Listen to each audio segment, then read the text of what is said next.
Hello, hello, hello, and welcome, Epic Understanding family. We have another fabulous episode, but I have to tell you, this is a live show and we plan for things and we want things to go a certain way, but the reality is sometimes everything doesn't always pan out. But through the magic and the fortitude of our Loveland family, our sister family over at the Fact Chamber, our wonderful partners at the Brown Pundits, I have a multitude of wisdom here for you. And I'm just very proud to bring everybody up. First, let me bring up Mr. Super Producer. Hello, Mr. Pelu. How are you?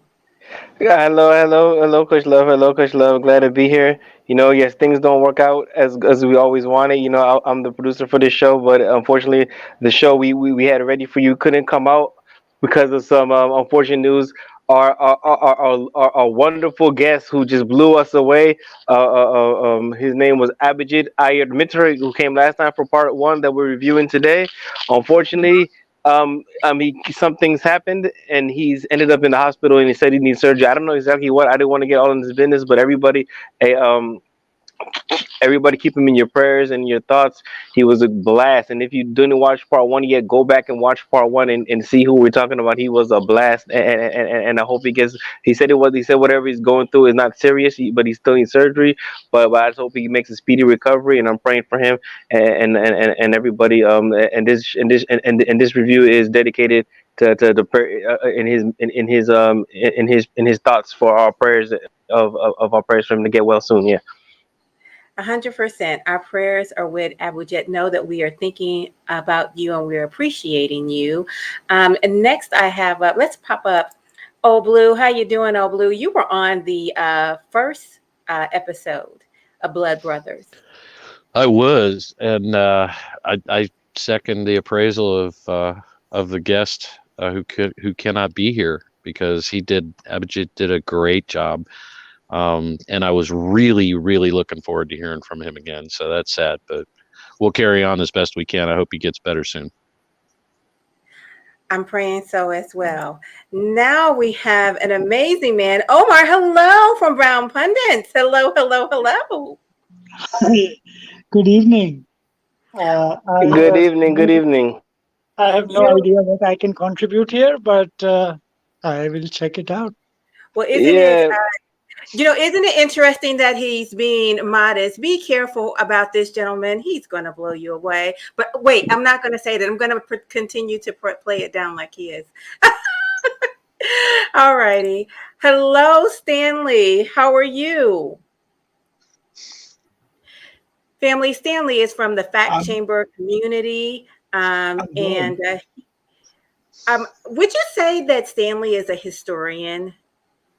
No, What would you say? What would I'm you not. call Stanley?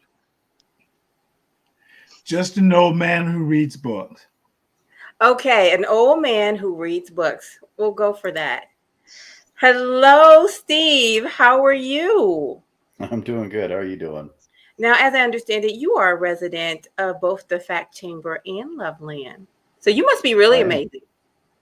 And critical African thinkers. And critical African thinkers as well. And I believe that you call yourself a bibliophile. I am. I am. I like And to there's read. another Like name you Stanley, call I'm an yourself. old man that likes to read. An old man that likes to read. What's the other name you call yourself? My YouTube channel is called the Shade Tree Intellectual. Oh, I'm a bibliophile and autodidact, meaning I There you go. There you go. passionate That's about learning, and I do it frequently on my own. awesome. Awesome. And here is a new voice for me. Voice of Freedom. I'm sorry, Voice of Free America. Hello. Hello. How are you? Eh, can't really complain, but who'd listen to me if I did? Well, we are not here to listen to you complain, but we are here to listen to your brilliance and your thoughts about the war in Ukraine. All yes, right. yeah, Voice of Free America. He's also a fact chamber member. I mean, I don't want to get into all that right now, but yes, he's we part of our community. He's my good friend, and I personally invited him to come over. He's a military vet, but and also he's a background of half Native American descent, and that's like not a lot of people really meet like authentic Native Americans. So I'm glad that I have an authentic Native American in America that I could always talk to. So Voice of Free America, he's a very special person to me. Excellent, excellent, and welcome to the side chat. We are glad that you are here. And so, oh, Mr. Pelu jumped off. I'm going to start with Steve. Haven't seen you in a while, Steve. Aha, see you're up. You see how that worked? Yeah. Well, that's what you get for having an extremely clear picture. How about that? I'll take it. Did you watch Blood Brothers, the first episode? I did. I watched the whole thing. You watched that? Yeah. And can you give me a little bit about what jumped out at you, please? What was the name of the guest from Brown Pundits? Abu What was Jet. his name? Abu Abu Jet. Jet? Omar. Okay, yeah. No. Abu Jet was last time. I mean, Abu Jet is like affiliated, but he didn't really come from Blind Pundits. He was just a guy. He was a guy we knew. But he was not necessarily. But shout out Broad Pundits, because now with this episode and going forward, like this episode, we're making it in conjunction with Broad Pundits. So shout out Broad Pundits. Shout out Ms. Omar Lee for coming. I never got to meet you yet, but I'm glad you came. I'm glad you came, Miss Omar. I missed the Pelu on the part. I know you probably heard of me through our connections, and I'm glad you came to the production. I just want to give myself a formal introduction to you because I never had that introduction. Anyway, take it away, Steve. Yeah, I really liked Abhijit. I really loved his critique of the relationships between Russia and India and China, and a lot of the history in that local area, which was really interesting for me to view, because I've a lot of my reading has been primarily, like, I love Russian literature, so Tolstoy, Dostoevsky, Solzhenitsyn, a bunch of other different Russian authors, Gogol, Pushkin, just a bunch of different Russian. I don't know why I've always had a passion for Russian literature, but I have. I mean, even my sixth grade world report was on Soviet Russia. And so it's just been a weird fascination that I've always had. So I really enjoyed hearing the conversation. And Ukraine is something that I've been intentionally not watching much of. And Oh, wow. the reason why is because it's kind of like, I don't know. It's kind of like watching your friend get their butt beat and there's nothing you can do about it. And it's a really sad and unfortunate event that Putin has cast upon the people of Ukraine. And Ukraine and Russia have not exactly had the best of relationships. Mm-hmm. The dekulakization of Ukraine, the famine that caused, and when they did kill half of the people in Ukraine, they displaced native Russians into Ukraine. That's why half of Ukraine speaks Russian, is because of that history. And that's why I believe Putin has such an interest in Ukraine. I have my concerns about NATO, but honestly, I think like you guys were saying, Putin wants to get the band back together, and I feel for him. It's just really hard to watch. Does anyone take the position that Putin actually has a right to colonize Ukraine? Does anyone in the panel take that position? I do. Okay, let's hear it. Okay, basically, number one, to be honest with you, Putin's been trying to drive out the corruption in Russia. He did not want to have a part of the Ukraine, but there's too much that the Ukraine is doing with Joe Biden and our freaking corrupt government here in the U.S. I mean, we've got biolabs in the Ukraine. We're trying to pressure the Ukraine to join NATO, in which you've got to remember, back in the late 90s and 2000s, Russia tried to join NATO. The U.S. refused to let them join, refused to give them entry, and now we're trying to push NATO right onto their doorstep. And then on top of that, you've got the fact that the ethnic Ukrainians, or the ethnic Russian Ukrainians, I should say, have been wanting to go back to Russia. They've been wanting to become a part of Russia again, but the Ukraine has literally pressed them in their efforts to try to go back home.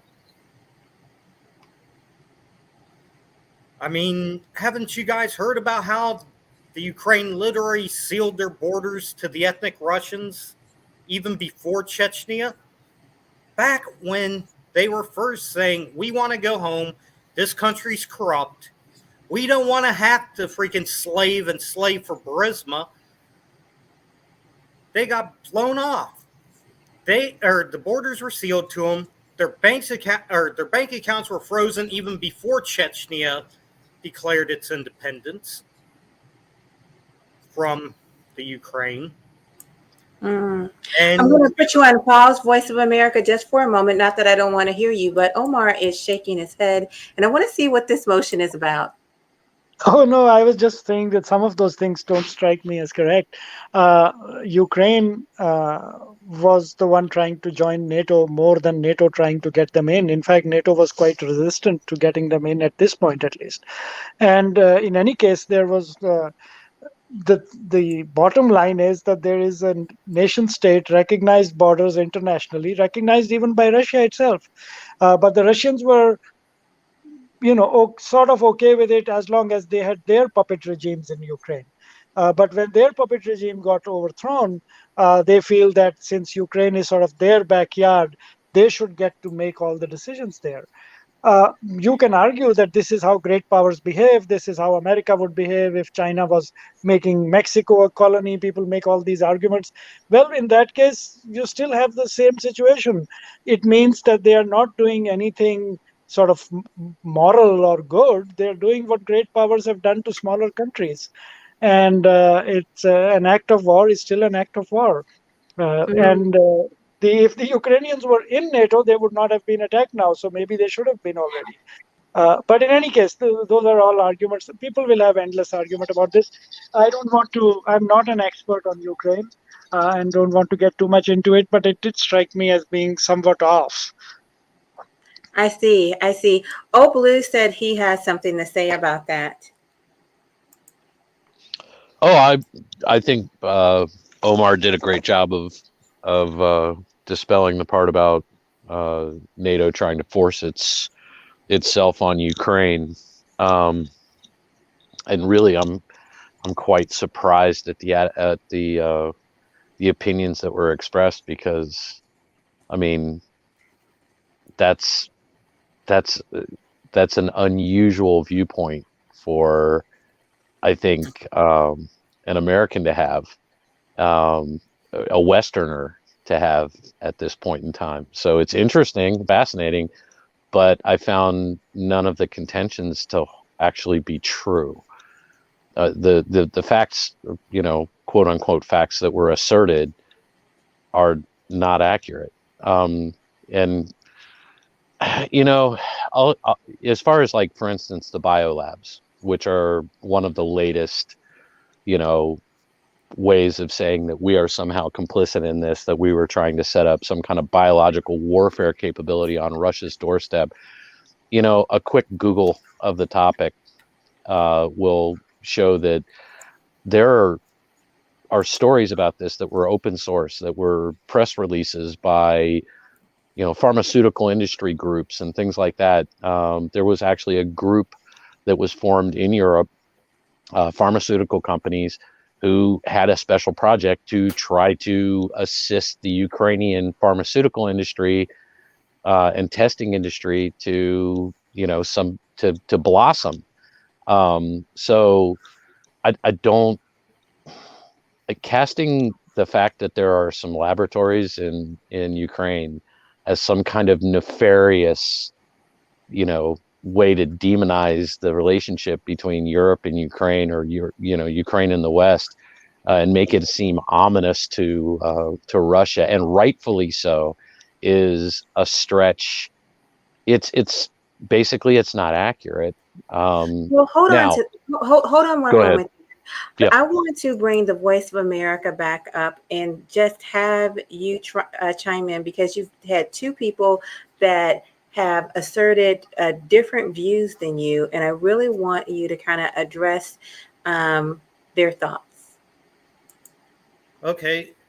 Right now, basically, what I'm trying to say is this. Under Trump, the offer to join NATO was basically pulled back. On top of that, the Biden family has long had ties to the oligarchy of literally the Ukraine. And right now, the fact Okay, why that don't we stop and address that one thing, if we could? Okay, can we do that? Go ahead. We're listening. Okay. First of all, there was never an offer to join NATO. NATO did not approach Ukraine. Ukraine approached NATO and was refused, because NATO actually has a number of requirements to join NATO. One of those, has to do with corruption, and Ukraine, like many nascent democracies, has considerable problems with corruption. Now, you've also mentioned that we have some problems with corruption, okay, and you may have a point there. But there is a minimum level of function, of incorrupt function, that is expected in order to be able to join NATO. Another one of their rules is that you cannot have an ongoing conflict inside your border in order to join NATO. So since 2014, when Crimea and the Donbass situation kicked off, that right there put a full stop on any trying to join NATO. So the one who's been seeking NATO partnership is Ukraine, and they were declined. So now, as far as, Trump didn't rescind anything. And okay, the Biden family appears to have, Hunter Biden, no doubt, was involved with a Ukrainian company. He also received $5 million from the wife of the mayor of Moscow, who the mayor of Moscow is a close Putin ally. So, in saying that Putin has a grudge against Biden's corruption in Ukraine is quite a stretch, being that one of his close associates, his wife, gave Hunter Biden $5 million. That beats $1 million a year. It would take him 5 years to make that much money from being on the board of the Ukrainian company. So some of your facts just don't match up with what we do know, and I contend with portraying it that way. That's all. It's okay. So let's move on. Whatever point you have next, that would be great. I appreciate that greatly. I appreciate that greatly. Omar has to a quick engagement to go to. So before he runs off, I want him to give any important thoughts that he wants to share, and then hopefully he can come back. Yeah, I'm sorry. I was sort of a late invitee to this, and didn't realize what we'll be doing. So have to run in a while. But as far as my thoughts are mainly about the role of, the connection with the Indian subcontinent. The issue right now is that a lot of people are objecting to India not taking a hard line against Russia on this, where I think the Indians actually do have a point. Every country sort of is looking out for its own interests, and they are not, in a position to easily switch everything from Russia to someone else. Russia is their biggest weapon supplier. They are dependent on oil from outside. Oil prices matter. It's a poor country. There are a number of reasons why their enthusiasm for sort of going after Russia is likely to be less, and they're not alone in this, right? Europe is paying Russia $1 billion a day right now because they want the gas and the oil, and they feel like they can't do without it immediately. They may want to change eventually, but it'll take them some time. I think India should get at least that much credit and be allowed to figure out its own way in this. But other than that, I have no special comments. I do feel that people tend to take the position they have because of some other reason sometimes. Like people who hate the West will take an anti-Western position in any case. It doesn't matter what Ukraine's case is, it's just because they hate the West. The idea that the Russian Empire is somehow a virtuous empire compared to Western empires, I don't think that stands up. In fact, most of the Western empires are gone, but the Russian Empire still has huge chunks intact. They didn't become the largest country in the world by sort of the gift of God or something. They became the largest country in the world by conquering a lot of people and colonizing them and then assimilating them. So I really don't see why even if we don't sort of feel any great pain for Ukraine, I don't see why we should then automatically start supporting Russia, which is just one other imperial country trying to do imperial things in its backyard. Oh, wow. You know what? I'm glad you got that in, because I don't think anyone else on this panel could have spoken to or given the voice of India in the way that you did. I know you have a event to attend, but I hope you can come back before we leave. I really appreciate you, and I hope you come back again, Omar. I will try, and I hope to be there in the future. It was nice talking to you, and I'm sorry I had to run today, but next time we hope will be a much better engagement. All Yes, right. Nice yes. to meet you, Omar. Thank Thanks, you. Mr. Omar. I had to say a special thanks to, as producer, I had to say a special thanks as well. Thank Yes, you. directly from the Brown Pundits. All right, excellent. Okay, Voice of America, please continue, because you certainly are giving us a perspective that is not normally echoed, and I definitely want to give you voice. Yeah, I'm going to say this right now. I am a combat veteran. I've seen the corruption of the Bush and the Obama administration. I ended my service while under Trump. I've got to say, Trump was the first president I was actually proud to serve under. But that said, part of my time in the service, I wore the blue beret. I was in the Ukraine. And when I say NATO, you've got to consider the U.S. pretty much owns NATO. And it's the U.S. that's been pushing, or well, let me rephrase that, the Obama administration, and it's being carried on with the Biden administration, that's been trying to push the Ukraine into NATO, so that the oligarchs who literally are kicking up quote unquote 10% to the big guy, referring to Joe Biden, so that those people who have been in control over there can literally call upon NATO to protect them, to protect that kickback to the big guy. Hmm. That is very interesting. Mr. Pelu, what do you make of these two positions?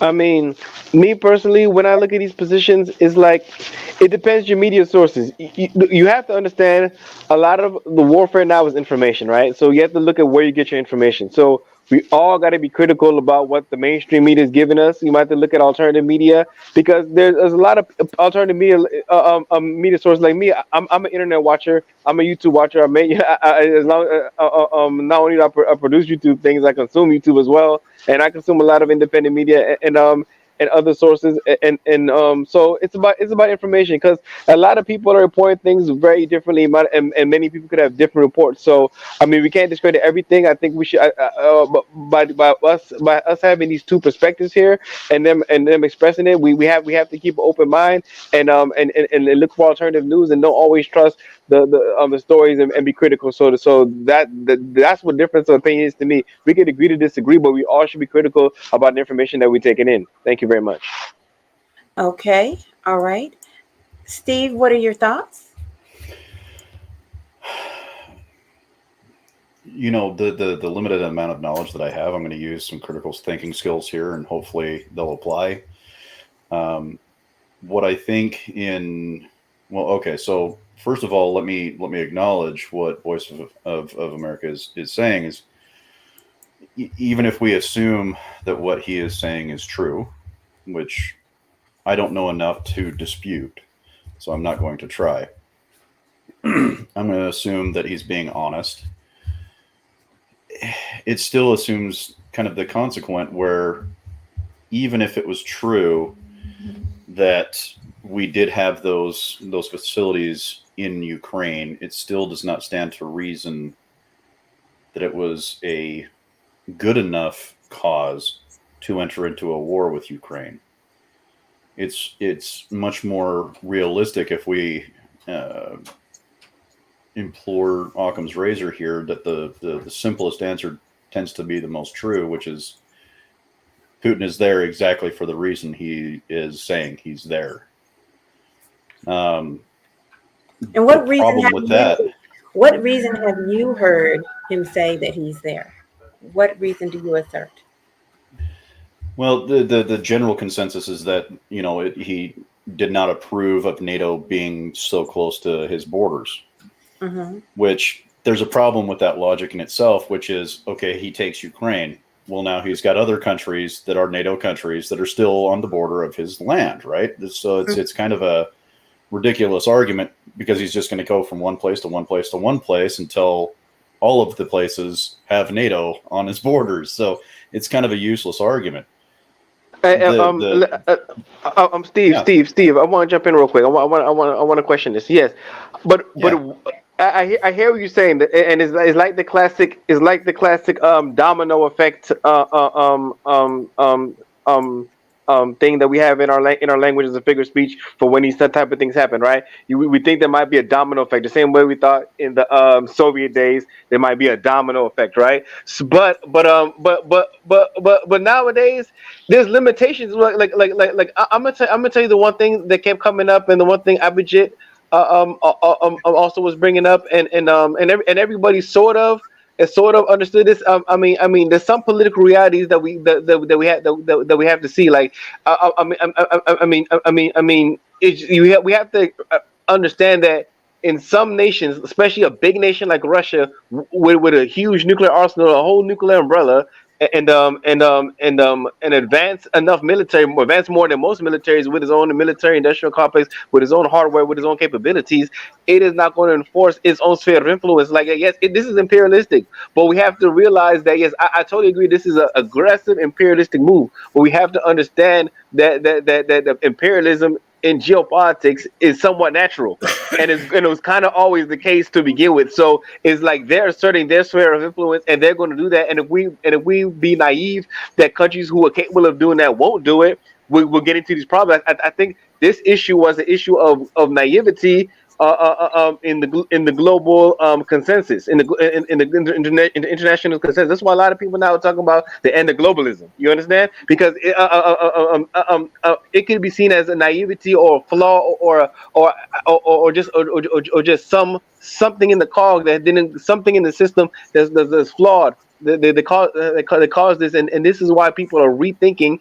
I mean, our consensus last time. I mean, what our general thought that we came out was like that we all could have said that these events were a geopolitical reality check, if that's such a thing, and that was what we came out with. It's like this is a reality check,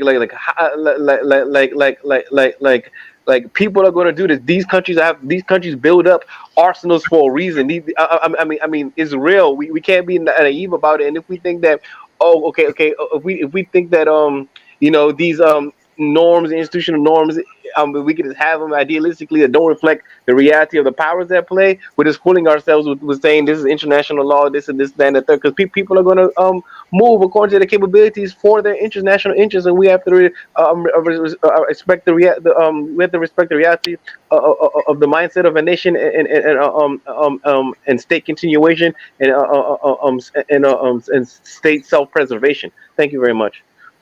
Very interesting. There is a Steve, I'm going to get back to you, but there's a question on deck for Voice of Free America. And it reads, Voice of Free America, why do you think Turkey intervened early and significantly to help the Ukraine? And then also, you said that you had a comment you wanted to make. Yeah, first with the question, to be honest with you, there's always been issues between Turkey and Russia, pretty much going back to the Soviet Union days. I mean, yeah, Turkey's bought weapons from Russia, Turkey's bought weapons from the US while trying to build up their power. But here's the thing, they've been opposed to Nord Stream 2 because of the fact that, like the US, Burisma kicks money back to the Ukraine. And as for the line of thinking I was wanting to question from Steve, why is it that Vladimir Putin is still trying to literally say, look, I'm not trying to conquer the Ukraine. I'm trying to free Donetsk and Crimea. I recognize their sovereignty as independent nations. To be honest with you, I think that he's there trying to free up the ethnically Russian population, the provinces that are literally ethnically Russian in the majority, so that they can literally be a buffer between Russia and NATO. I would say that, I wouldn't mind it if that's where he was stopping, but he continues to bombard Kiev, from what I'm aware of. Did he stop? Now, if you wanted to annex that certain part of Ukraine, you stop at that area. You don't continue to move forward. But it's not about annexation. It's literally then saying, look, you guys won't recognize it. We're not going to stop until you do, and until you guys literally put your military into dismantling. You take what you say you're going to take. Oh, okay. Wait, everybody. Okay, I really want to hear Stanley, because Stanley hasn't talked yet, and I want to give Stanley, because now he's ready to talk. I want to give Stanley. Hey, Stanley, you got the floor. Talk, Stanley.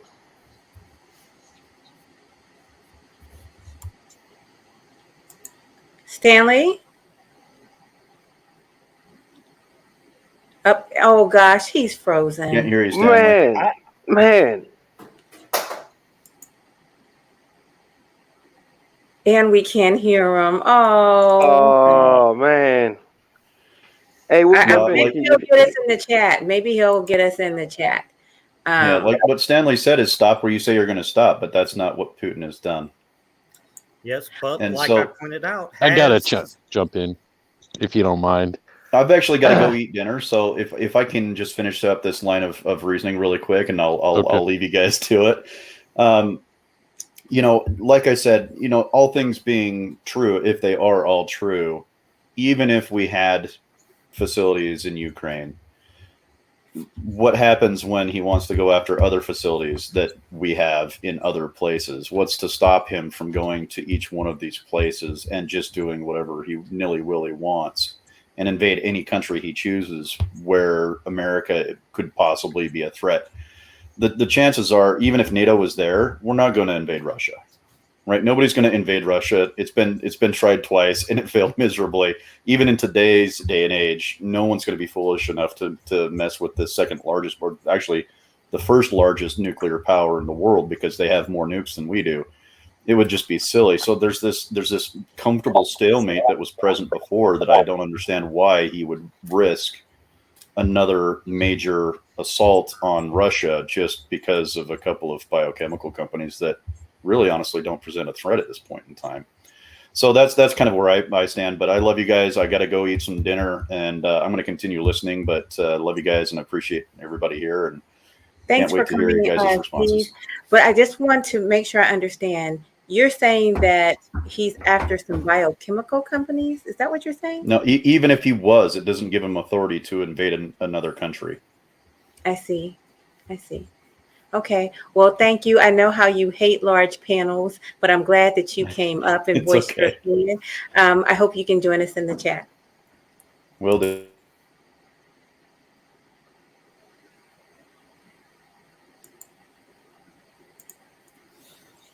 All right. Voice Um, of Free America, I think you were trying to make a point, and I think we have Stanley back. but yeah, like I was going to say, as far as the biochemical labs, you got to consider we just literally had a major pandemic leak from an American biolab in China Mm-hmm. that we're still feeling the effects of even now. Mm-hmm. Putin has no way to know what is there. And I'm not saying that we've got biological weapons that we're making there, despite the fact that Putin's put paperwork out, Ukrainian or paperwork captured from these biolabs saying that we were experimenting on viruses there. Hmm. Despite, So your Voice of Free America is your tagline. I am curious. Do you think Russia invading Ukraine is good for America? to be honest with you, no. I mean, like I, or to be honest with you, nothing good has gone, or there's nothing good involving America right now Mm-hmm. because of the fact that we've let the corruption go too far Mm-hmm. here. Mm-hmm. And the reason why I take the moniker of Voice of Free America is the fact that we need to stand up against the corruption, all Mm-hmm. of us Americans. Mm-hmm. Because unless we stand up to it, unless we fight it, nothing will be done about it. Mm-hmm. Mm-hmm. Mm-hmm. Stanley, you were going to say something before you got cut off. I think something's going on with your connection. Are we able to hear you now?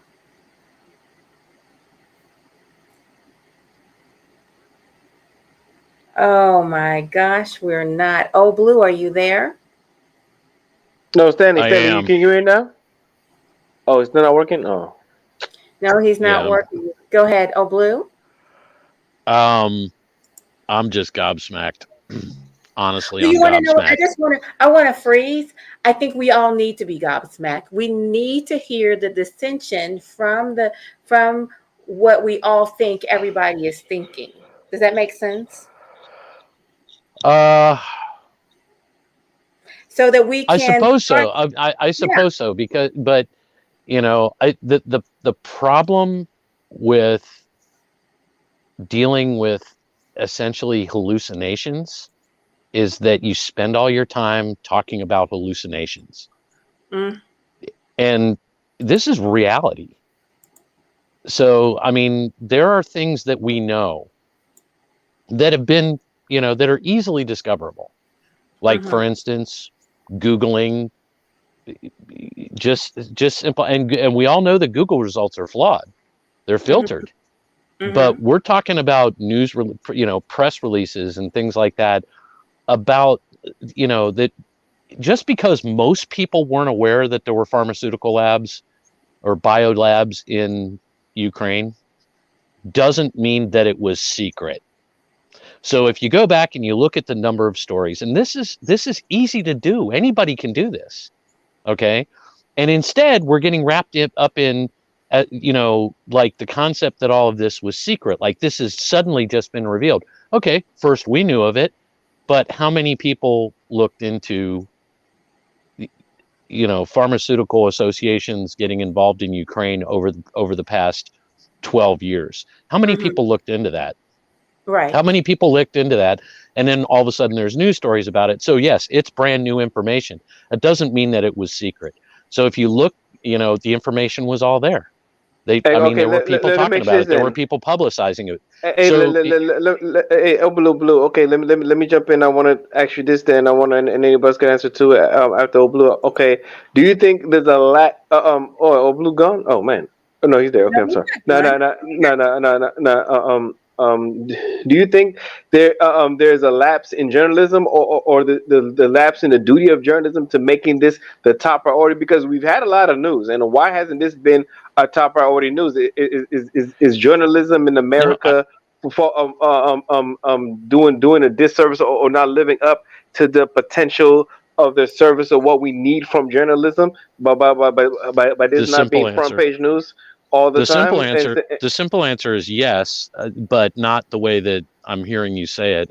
The answer is yes, that they failed, and the way that they failed is that, for instance, I'm aware of the coverage. I'm aware of probably the news stories that are influencing Voice of Free America's stand on this.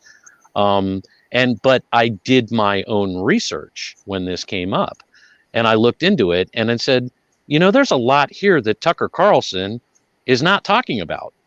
And Mm-hmm. part of that is the completely unhidden history behind most of these things. Now, I don't know, I mean, what brought this up was actually congressional testimony by Victoria Nuland, who said, wait, we've got concerns that there's these labs in Ukraine. All of a sudden, somebody's like, everybody's labs? What labs? And next thing you know, Tucker Carlson is talking about how the United States government has been funding stuff. Oh, and I do want to correct another thing the Voice of Free America said. The lab in Wuhan was not an American lab. That was a Chinese government lab. There was American money that was going towards some of the research at that lab, but it was not an American lab. And I don't think that the labs in Ukraine are American labs. I think they're Ukrainian companies that are participating in research. I don't think that there's any secret military labs there. I mean, I think their highest lab is like a level 3, and there's like one of those. Most of them are level 2. They're not high security labs. They're not doing research on highly contagious agents. So I think that is all just a distraction. It's a rabbit hole. It's a hallucination. It's a shiny object, something to look at, something to talk about. Was that have anything to do with Putin's calculus? No, I don't think so. You I made think some that. good points there, Oblue. Thank you. Extremely good points. Stanley has been trying to jump in here, and his system has been failing him. I wonder if we can hear from him now. Probably. All right, I Stanley, had to you go. are on the spotlight. Go ahead, sir. I'm just gonna echo old Blue. There has to be a certain. Oh my goodness, you must question everything. And the good thing about the military, and it's been a while since I was in there, politics does not necessarily matter all the time. And what I'm hearing from a couple people on this cast is a lot of talking points. So I'll leave it there. I think the reality check, the gut check, I've heard from Old Blue, and it's not like I'm giving you huge compliments, but you speak from a little bit more of a real world on a battlefield. It makes sense to me, and that's the bottom line. So, Stanley, what branch of service were you in? Navy, And how long were you in the Navy? just 5 years. Just 5 years. Yep. And then you went to work in what field? Computers mostly. Okay. And so, and then how did you serve our U.S. government in the Navy? Where were you stationed? What were you doing? Where were you? Driving ships. Well, driving ships near where? Um, The ocean's pretty big. I was stationed in Norfolk and Newport. I've been to the Middle East, was in the first Gulf War, so that's dating me. Okay. All right. I was just wanting to give the audience a little bit of backstory on you. What? And There's an audience? Oh my goodness. oh my gosh, you're hilarious. Yes. I wanted, yes, you were not just talking to me the whole time. Imagine that. Got But it. but I wanted to give the audience an understanding of Well, I've it's not like I had a hell of a lot of experience. Um, it's not I got to do some stuff, and I was a black shoe officer in the Navy. what does that I mean? ask he'll know. Ask who? I'm sorry, Voice of Freedom, Voice of Yeah, America. Freedom. Yeah, Voice of Free America is also known as E. He's affectionately known as E. That's his other name. He's E. Oh, E. okay. Got it. Got it. Got it. Got it. Got it. Sorry, E. You that's how there? I knew him. All right. Well, I guess you got to get out of Bottom here. line is, it's not like I did James Bond stuff, but I know enough to know that there are complications. I think Old Blue's assessment of what's going on in this international arena, I think that's a sane point of view, and that's that. Okay. Well, very well. I appreciate your voice, Stanley. I'm glad you finally got in here. And I know you have an engagement to get to, and we will leave it at that. No, actually, I don't. I want to listen to more Voice of Freedom. Okay. Well, then, Voice of Freedom, you are up next, dear sir. What do you say of this assessment of your thinking? I mean, to be honest with you, if I hadn't have seen what I had seen when I was over in the Ukraine, when I was there to literally help train medics and search and rescue for the Ukrainian military, when it looked like they were going to go to war with Russia over Crimea, Were you I were wouldn't. you in were you in like was your unit assigned to NATO or what? Were you wearing a I got blue? detached, or I got detached to the or to the UN peacekeepers. I wore the blue beret, but yet I answered to NATO officers. Got it. Okay. And Stanley punted to you when he wanted to explain his experience in the Navy. Not sure why he did that, but maybe he thought that you could better explain that. Do you want to help us out with that? Not really. I didn't really have that much to do with black shoe officers, but I mean, I was basically a corpsman. I was a medic. I was boots on the ground to help take care of Marines who were injured. When I was search and rescue, I was flown out to help rescue Marines that got stuck in some very serious shit. I was front lines for Fallujah and Kandahar, the Hmm. two worst battlefields of Afghanistan and Iraq. Hmm. Very And interesting. I respect your service. Thank you for your service. I'm a generation or two earlier than you are. So thank you for your service. I agree. I thank all of you for your service because it appears to me that I have three military vets here with me, three people who have given their time, energy, and effort and sacrificed for my freedom. So I appreciate that very much. Oh, Blue, perhaps you are the only person here willing to explain to me what a black shoe officer is. Well, unfortunately, I'm not Navy. I was Army for my whole 33 years. So I think that they're deck officers, um, as opposed to flight officers or submarine officers. I'm not really 100% sure. You got it right. Uh, We sailed ships. That's pretty much it. You did what? You do what now? We sailed ships, You sail ship. destroyers, cruisers, that sort of thing. Okay. Yeah, as opposed to, say a logistician or, like I said, a flight officer or something like that. Very interesting. They actually drove the And ships. the other thing that I did, I dealt a lot, and this is going to sound unrelated, but I did a lot of consec. I did a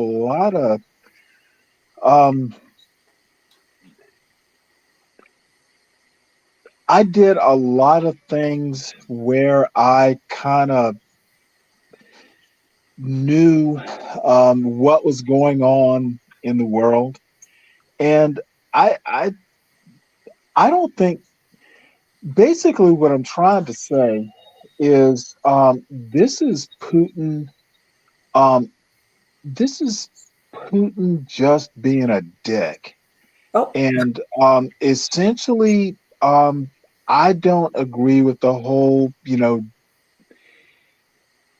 I don't think that NATO and America leading NATO, we didn't help matters, but I just think Putin's bored. bored? Yeah, literally.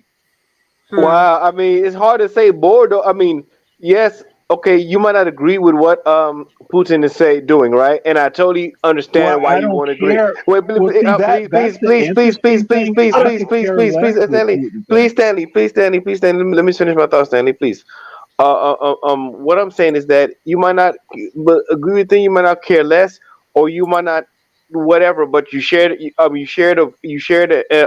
commentary about what he's doing. So in addressing that commentary about what he's doing, I'm going to say, that comment you made that he's just bored.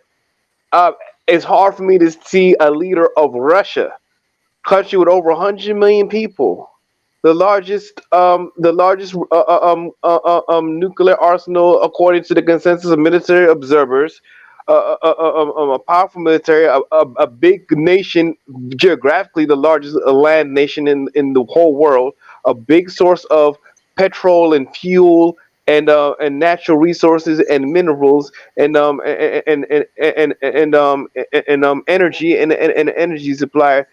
Such a significant country's leader is just bored to make a whole war, and with it's hard for me to say Putin can be just bored. So I just got to say that I would say that's the over.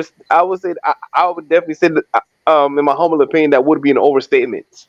Thank you very much. Mm. Oh, Well, Blue. that's my opinion, and I'm going to stick by it.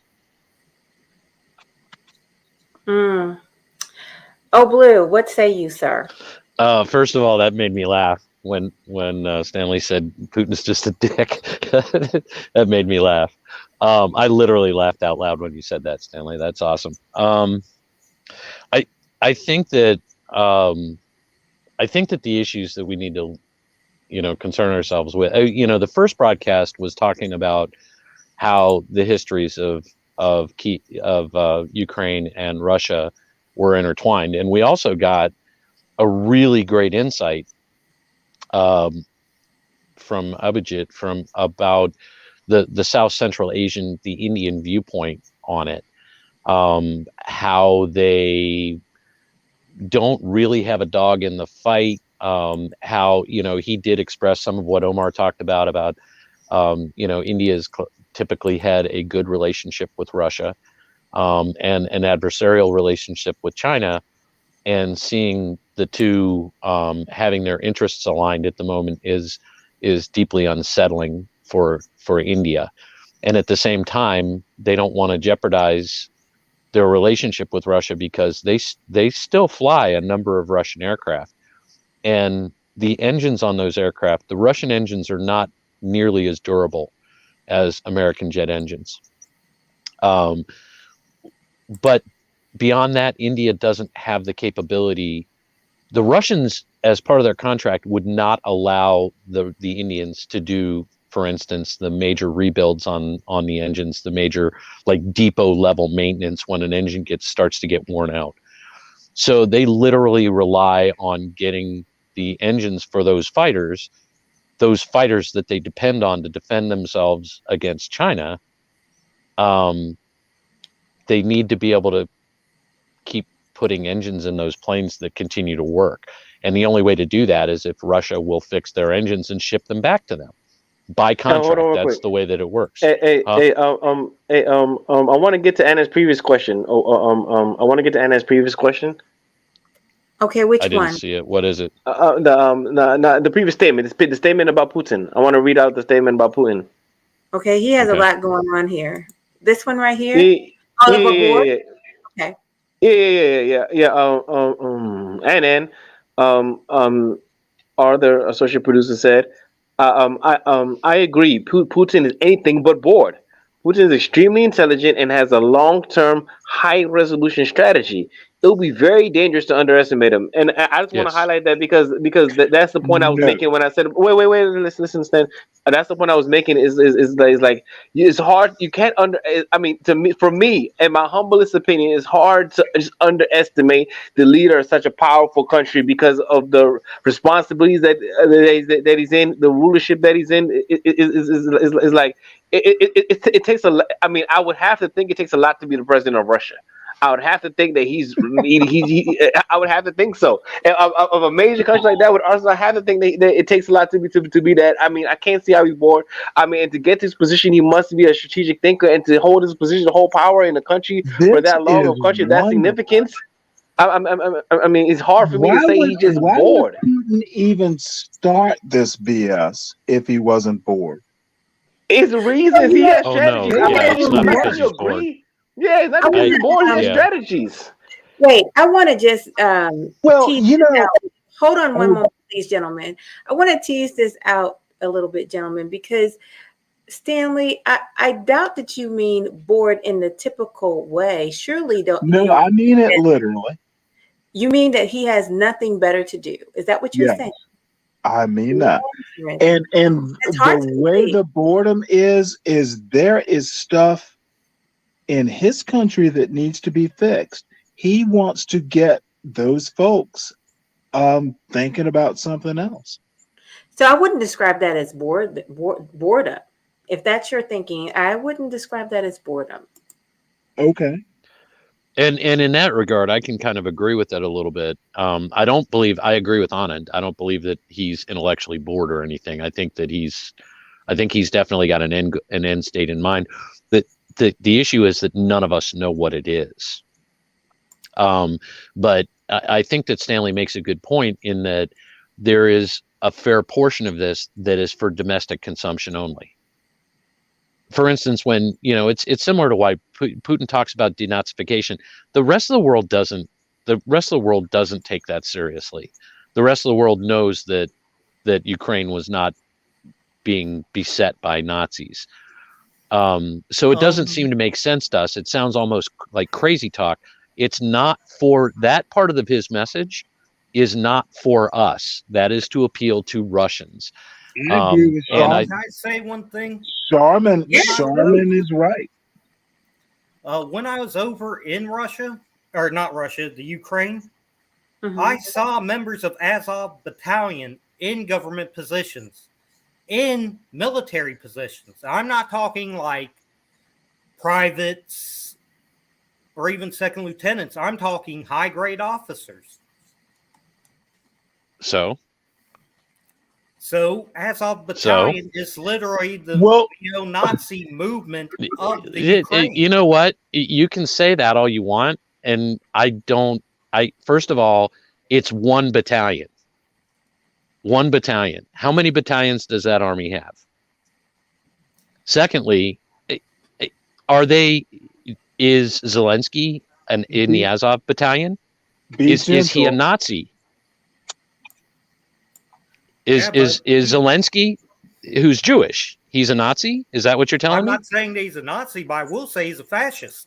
He not only silenced his no, whoa. How do you? or the opposition party of his party, he literally forced them to disband. On top of that, he silenced the Ukrainian media when they tried to talk about it. Okay, first of all, I don't. I have not seen any evidence to what you're speaking about. Okay, so if you want to post some links, then that would be great. Accusing Zelensky of being a fascist is Well, look, okay, you described your background. I have 33 years of military experience. Okay, and I served under everybody from Reagan through I believe Obama was president when I retired. Okay, I'm also a political scientist, and your definition of fascism does not seem to really it doesn't make sense. You should have made my chart, old blue. I'm sorry, what? hey, I was laughing amen. because I said you should have made my chart, old blue. Oh no, I had a long conversation with Mr. Pelu about that, about essentially that thing. If I redo it the way that I would like to, it would actually be like a master's thesis to explain it. And it will cause some fights. It will cause some fights. That's why I'm not introducing it right at the moment. It's because it's going to cause some fights. Wow. But however you look at fascism, I always say start it off, like you're explaining it to, a 8-year-old, that third grade level, and then build up from there. Remember the charts that I showed you? They were very simple. You could explain them to a third grader. And then we could, we could go from there. So listen, I want you to know, old blue, I'm certainly not letting you off the hook on this. I want my charts. All right, go ahead. No, that's fine. Go ahead. Master Chief, right? I'm sorry, what? You make sense. I think you're right. And, sorry I said bored, but I honestly think that Charmin is right. There's no real point in a geopolitical world that Putin's doing this other than ego. He's bored and he wants to make a legacy and all this, simpleton stuff. It's boredom. Well, I disagree that it's boredom, but I do think that he is towards the end of the Soviet Union, the Soviets faced a choice. And one of those choices was to attack Western Europe. Mm-hmm. And they came very, very close to it at a couple of points, the calculus being that would be one way to draw the Soviet people together, the way that they had been drawn together during World War II. Because prior to World War II, the Soviet history is not exactly stellar as far as like cohesiveness. They literally starved 6 million Ukrainians to death by starving them, and the Ukrainians had not forgotten about it and still haven't to this day. Neither of the Lithuanians. But World War II drew them all together more or less as Soviets, and their level of cohesiveness following World War II was very high for a considerable period of time. So that bit of reasoning I can absolutely concur with on your part. Can I, and I'm sorry to interrupt, but I literally just talked to a guy from Czechoslovakia today. They don't have high opinion. He described, his family history and all this stuff. And really the takeaway is they look toward the West. And that's what they want to do. And they don't want to look to Russia. He used the word freedom. They want to be free to choose. And I don't see, I don't think Putin is okay with that. These people want to choose the direction they go. So before we move Well, any I do further, want to mention real quick. Thank you for posting the links in the private chat there, Voice of America or Voice of Free America. But you're pointing out that Zelensky banned opposition parties with ties to Russia. The dateline on this was actually March 20th, 2022. So I think that's in reaction to the fact that right now, any parties in Ukraine that claim, basically that have common cause with Russia, I can't blame the country that's just been invaded by Russia for banning political parties that are aligned with Russia inside the now invaded country. I so hold on, don't think that Blue. supports your case. Right. So hold on, oh Blue. This is what I wanted to get to. Before we dismantle his point, I want to let him make his point, and then I want to ask you your thoughts. But Voice of Free America, what are your thoughts? My thoughts, honestly, literally, number one, this is literally the equivalency of, for example, the Democratic Party, while they're in power, forcibly disbanding the Republicans. I mean, pure and simple. Really? You want to know what the Ukraine considers to be ties to the freaking Russia? A freaking or any political party that's got people of Russian descent, Ukrainians with Russian descent, within their borders, who have Ukrainian citizenship. And then add on to that the fact that there was a freaking genocide in Donetsk of freaking ethnically Russian Ukrainian citizens. Let me ask you a question. Wait. I want to jump in before you ask the question. I didn't get to talk for a while. I want to jump in, Stanley, real quick. I want to speak to the point you're making about they want to be free and Putin doesn't want them. Yes, Putin doesn't want them to be free because Putin sees Russia as a power. It sees Russia as a power. It sees Russia as a great power in the world, and Russia has the military to take action. Unfortunately, it is imperialism. They Yes. do not. They're taking action right now. I mean, it's hard to say they don't have the military taking action when they're taking action.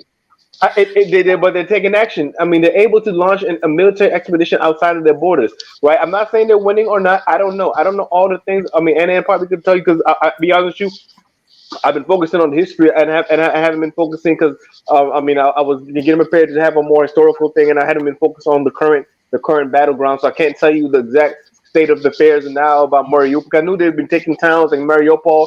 They've been taking this, that, and third. So they've been taking towns. I'm not a perfect expert about what's going on right now because I was focused on history before getting the show. But they're moving. They're invading. They're making an encroachment. They're making an encroachment. And yes, he doesn't want them to be free. He doesn't want he wants to have hegemony. Okay, but I mean, no, wait. He does not want them to be free. I know, but guess what? And all I'm saying is that yes, I totally acknowledge you, right? But we have to acknowledge that they also being an imperialistic nation, is being a hegemon, and the reality of it, the empires are a part of geopolitical reality, and he's given the world and the geopolitical order a reality check. So I don't think he's bored. I don't think that's boredom. For his security and interest reasons. For his security interests. Okay. He does not want people to be free. You agree with that? So he will. How about just say, hey, anyone who wants to move to Russia, here's your passport. Come on over. It would be cheaper. But then the Ukrainians shut down their borders to anyone that's ethnically Russian. Anyone that Well, was then ethnically they Russian were that wrong. wanted to try to cross over, they were arrested. Anyone By who whom? was freaking or by the Ukrainians. Okay, so I mean, Putin said. here's a question for So you. so If Wait, let me I let me ask I you need a to question freeze. I because need you've to freeze confused right me there. now. That is a very important point, and it's does anybody know if that is a factual statement? Is that factual? I'm asking, why didn't Putin just say, "Hey, come on over"? No, I'm asking Annan Blue, Mr. Pelu, is Voice of Free America just said that if Russian people were trying to leave Ukraine, that they were going to be arrested. Can Is I that factual? can I ask Voice of Free America a question about this? Um, Yes. how much of these restrictions which have happened is because the war started? How much of these were in place before the war started? these have been in place since 2012, 2011. Why do you think Chechnya broke away? Why do you think Donetsk broke away? Why do you think the Lusank People's Chechnya is not Republic part of broke Ukraine. away? Chechnya is in the Caucasus. It's not part of Ukraine. Yes, but fell under the control of the Ukraine. No, they're Hey, not no, under the no. control of the Ukraine, and they haven't Hey, wait, been. wait. They Hey, wait, wait. Chechnya rebelled against I believe. Or Russia. not Chechnya, I No, mean wait. Crimea. Crimea. You mean Crimea? Yeah, I was about to say that. Yeah, he was. I was about to stand up for a voice Yeah, I because meant I know what he's. Crimea, not Yeah, yeah. Chechnya. He meant Crimea. He did mean Okay, Crimea. Crimea he If meant you Crimea. look at happened the constants. quite some time ago.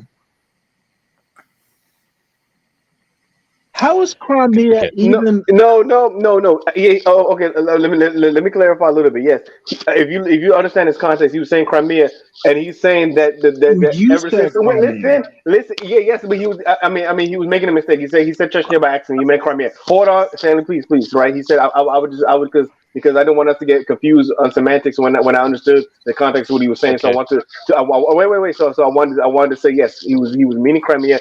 And the reason why it might be relevant because I know after that they were in a state of war. Even though it was limited to Crimea and and Donetsk, I mean Russians were getting. It was reports of Russians getting persecuted all over Ukraine. Main different reasons. Don't get me wrong. I don't know the facts. I don't know the details, but I was hearing hella stories. You Right? I'm not. said I'm it. not. You don't know the facts. The fact, And of I course, think because we can I'm being stop humble. there. And no, I'm being humble because no, because I have to I have to be honest about my level of knowledge about the things, and I don't want to pretend I know more than what I But know. I'm just saying, okay, listen. I'm just saying that there are a lot of news sources. Maybe not as much mainstream news sources, but other news sources will always give reports about persecutions of Russians. I don't know how much it was. I don't know how excessive it was. But all I'm saying is that sometimes where the smoke there's fire, right? So all I'm saying is that. All I'm saying is that again, the point I'm saying is that we have to look at multiple sources and be critical things when we're looking at things. I just don't just throw out any May source. I I mean, talk we, now? we have to get the independent. No, wait for me, Stanley. We have to get independent voice. Like even right here, right now, we right now are having a more independent voice and bringing other things out. So we have to get more more perspectives. But it's hard to say there's May not a I talk case. now? Wait. And one more thing. It's hard. No. It's hard to say there's no case against Russian persecution in former Soviet states because even outside of Ukraine, I've been hearing about these things come out of the Baltic republics too about ethnic Russians in the Baltic states having issues with the Baltic states and all these things. So I'm not saying this is a real this is the reason to invade Ukraine. But exactly how old Blue was saying, some things are for domestic consumption, and some things are for the Russian people. Like to make a long story short, yes, it's an imperial thing. He's using the Russian diasporas in the countries as justification for his imperial expansion. He's using historic Russia as justification of his imperial expansion. But he's using some real. I mean, he's co-opting some real grievances. He's co-opt. I mean, just like in America, a lot of politicians co-opt some real grievances. Like we have some people co-opting black grievances, some people co-opting Native American grievances, some people co-opting LGBTQ grievances, or this, that, and the third, right? So everybody has their May I little talk groups now? they do. So one of his groups is Russians, and you have to understand that he is somebody who's an imperial Russian, but with a smoke that's fire. So these reports of things happening to Russians in the former Soviet states, especially Ukraine, we shouldn't just be totally dismissive of. We shouldn't just be totally dismissive of it because there's been complaints about this for a long time, even before the Crimea thing. So thank you. Okay. I'll just stop there. And I think it's obvious what my question was. If you don't know, don't speculate. Okay, I mean that's telling people not to do nothing. Like how you live life without speculating. Like you're not gonna know every single thing in the world, but you have to speculate and think and still make judgments. Even with limited knowledge, I mean you have to use your foresight and make It's rather judgments. obvious. You don't speculate about other countries that you don't know about. Isn't that obvious? I want to get Old Blue in here and hear his thoughts on what's been going on. Okay, because the original question that where we got diverted off of it by the whole, where Chechnya is thing and Crimea, but the original question was how much of this happened pre-war, and the banning of the political parties. The story does not support it saying that the Russian ethnic doesn't say that. It's specifically parties that have ties to that are affiliated with oligarchs that have relationships with with Putin and things like that. There are Ukrainian oligarchs who are pro-Putin who are in his camp. Okay, and some of them belong to political parties. One of those political parties has 44 seats in the parliament. One of the parties that has just been banned. Okay, they have 44 seats in the parliament. They're pro-Russian. Okay, so if this has been in place since 2012, I don't understand how they've got seats in the parliament. This act of banning these Russian-affiliated political parties is brand new. In fact, within the last few days. I So want to that does not support that does not support the idea that these people have been suppressed, oppressed, whatever, since 2012. That doesn't I think support Boyce was that. talking I'm about. not Okay, saying so that wait. Let banning NN in go. Let NN go. 2012. Let I'm gonna NN go. Let NN. Old Blue, I'm going to bring you back up. Anna, please speak. Oh, I was saying what my understanding is. Voice was referring to travel restrictions. So my question, let me rephrase the question. Were there any travel restrictions before the Crimea Donbass intervention by Putin in 2014 in Ukraine? Okay, Old Blue, I want to hear you answer that, and then Voice, I'm going to go to you. I don't have any knowledge of any travel restrictions. I've been looking at the links that were shared, and looking at the banning of political parties, which was offered up as evidence that Zelensky is a fascist. We're going down rabbit holes where we're not going to find any part of the truth that we're looking for. And the truth that everybody would like to understand is, I mean, obviously, how does this impact us? Okay, so, and there are Americans that feel that it really doesn't impact us, and then there are people who feel like, no, this is deeply unsettling because it literally challenges what is generally described as a liberal world order, where essentially, it's kind of rules based, even though we've all agreed that there's no such thing really as international law because it can't be enforced. So, but a rules based, and one of those rules is you don't just invade your neighbor and subsume them, especially when you've signed an agreement, like 30 years ago, where you actually recognized and actually guaranteed their sovereignty. So that's an agreement that was breached by the invasion of Ukraine, because Russia had actually signed a paper that said, we're gonna guarantee your sovereignty, and then within 20 years later, begins to challenge that sovereignty not only by seizing territory and suddenly declaring it to be part of your own country, but then also feeding, insurgencies essentially, um, and fueling them. And look, you can talk about suppressing the population of Donetsk or Luhansk, Right. any of that stuff. The fact of the matter is that there was an Indonesian airliner that was shot down by a Russian missile system, and that's accepted by the international community. The Russians placed an air defense system in Donetsk, fired it at, mistakenly at a civilian airliner, bringing it down, and then hauled their equipment immediately out of Ukraine in order to deny that they had anything to do with it. Russia has been supporting those insurgencies, trying to undermine a neighbor for a considerable period of time since 2014. And to claim that the fighting there then is some kind of a genocide is it's literally the Kremlin line. I mean, that's literally what I'm hearing as the arguments are the Kremlin lines, the talking points that the Kremlin uses. And that to me is just absolutely astounding because it gets us going in little circles. See, we talk about these little insane accusations like that Zelensky is a fascist, and that's justification for invading him, for invading a country. It's not. It's not. I mean, Mexico was an intolerant single-party state up until the early 90s. We didn't invade them to unscrew their politics and set everything right. Mexico's made a tremendous amount of progress in the last, 27 years or so. But prior to that, they were an intolerant single-party state and highly corrupt.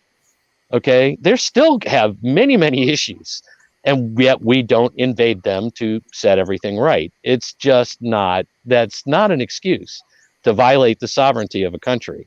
I don't care who you are. I don't care what you say. There is no justification for that. The question that we'd all like to get to is, first of all, trying to understand the conflict, and talking about these little rabbit hole topics is not going to help us understand, because they're bullshit. They are the lines that the Russians have fed out. A lot of them don't make sense to Westerners because they're not for Western consumption. They're for Russian consumption to convince the Russian people that what they're doing is a righteous thing. Okay. Amen. But here in the West, we can't spend our time. We can't waste our time talking about just like things that are obviously bullshit and expect to get anywhere in actually understanding reality. Because you can, no amount of bullshit adds up to reality, period. That's a line. That's a line. All right. So it's going to be Voice, then Stanley. Okay. I'm going to say one thing right here. The Donetsk the Donetsk genocide accusation. I'm not saying that it's true or it's false. I'm saying that's an accusation that we should have investigated when it happened. We should have went out and looked for those mass graves. And I'm not talking about the U.S. I'm talking about the UN should have been there to look into it.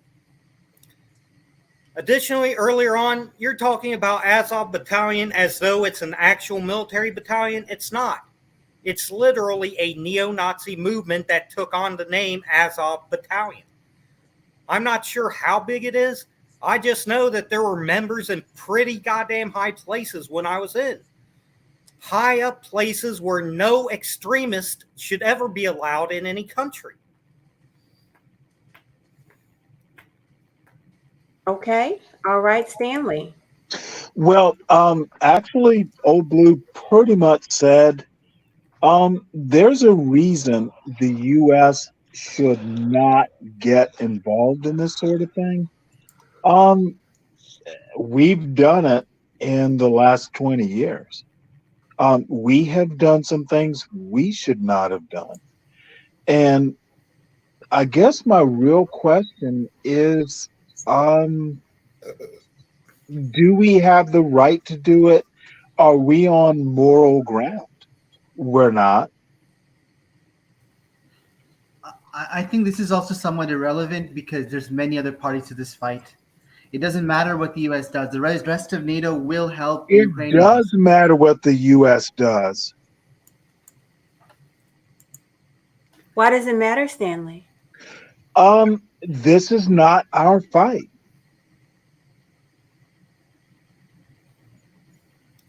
That's Hey, why it matters. and then explain why you say that. Explain your rationale for saying that, and then because Well, I think this is I yeah. So just so it's clear, right now within NATO, of all the leaders in NATO, Biden is the one who's the least hawkish, the least eager to help the Ukraine, the one who's trying to block the others from helping the Ukraine. So Biden is the closest to is the person who agrees with Stanley right now, to the degree anyone agrees with him.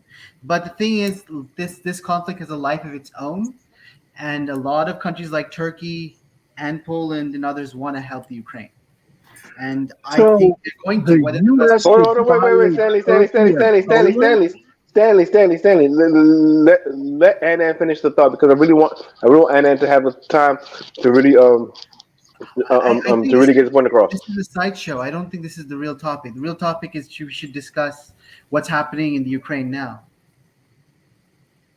and what's likely to happen. Well, you're getting around to my true question. Annan, do you think that Russia is succeeding?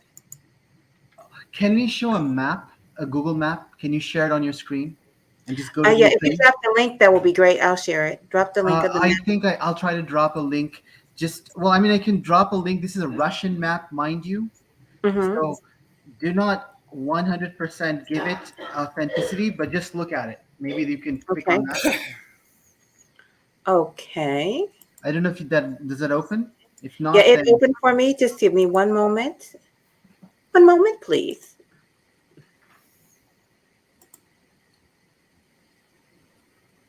Let's see here. All right. Here we are. yes. Note those blue areas are also parts of Ukraine that Russia currently occupies, as well to the south. Now, this is what the Russian map is.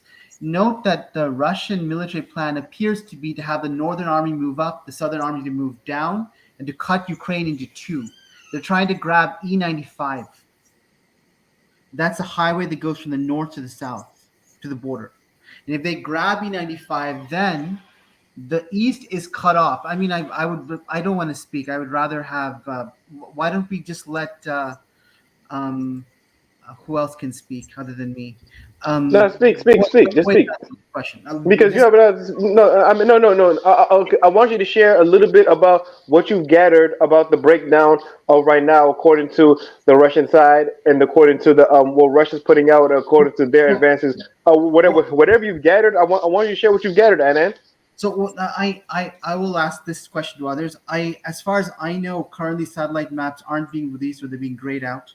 And I'm just a question for both Old Blue as well as Voice. Why do you think the satellite maps are being grayed out? I would have asked Abhijit this question, but Abhijit is, I don't want to bother him right now. I think Honestly, that the maps are being grayed out to deny a potential intel source to one party. Which that's party? part of it, but there's also the propaganda that the U.S., who controls, I'd say about 2/3 of this or of the of the satellites that do the mapping. The U.S. has been pumping out propaganda left and right. There's a ton of other satellite companies. There's Korean ones, others. In general, the Russians have satellites. In general, there's not been satellites coming out images, and I don't know why that is. Yeah, I I think I have a question because this is a very big deal of something that was said. Voice said that America has been popping out propaganda left and right. Can you please give me an example of that? One good example is the so-called Ghost of Kiev. I mean, look at God, I'm trying to think of the name of that government or U.S. government official that put out a tweet praising him. The freaking picture was photoshopped. I've seen tons of Photoshop pictures, obvious Photoshop. In fact, I've even seen Photoshops where they put George Floyd's face on a stock picture of a Ukrainian fighter pilot, claiming he was the ghost of Kiev.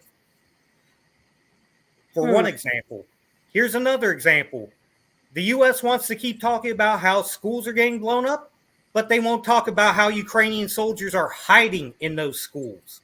Or the fact that these freaking people who decided to go over to help after, what was it called, Volunteer for Ukraine, popped up on Reddit, went over there and started posting selfies of themselves, and the Russians were using that to blow up their targets right where they were. So I'm just curious. If I'm getting you right, you think it is a good thing that Putin invaded Ukraine. Is that true? I'm going to say that's too early to tell. What I'm going to say is if he forces the Ukraine to recognize the Donetsk People's Republic, Luhansk's People's Republic, and the autonomous region of Crimea, and pulls out, then yes, it would be a good thing because of the fact that that's literally giving these regions who have been oppressed by the Ukrainian government their liberty. Okay, But if they stay afterwards and push on, then it's not a good thing. So I'm going to ask Blue, how can what Voice is saying happen? Because it doesn't seem like Ukraine has anything to do with those things to me, but I could be wrong. Can you help me understand? With Donetsk and Luhansk, I mean, they're part of Ukraine, and after Crimea was seized in 2014, then all of a sudden insurgencies cropped up. Now this was all after the pro-Russian government was essentially kicked out. The Maidan, the Euromaidan revolution that occurred. They've now elected Zelensky is the second president who's been elected since then. I think the first one was Petro Poroshenko. But the former president who wound up having to flee the country he was similar to the president of Belarus. He had kept Ukraine in the Russian orbit. The Ukrainians are, and Mr. Pelu had sent out a link to, I think, who is it? Razib Khan, who wrote an article about the genetics. Yep, Okay. Razib Khan from the and when the you Brown Pundit. Wait. No, I just want to say Razib Khan from the Brown Pundit. Shout out to the Brown Pundits. We're working with the Brown Pundits collaboration. This is an affiliated project with the Brown Pundits. So shout out Razib Khan. We'll definitely get into his work later on.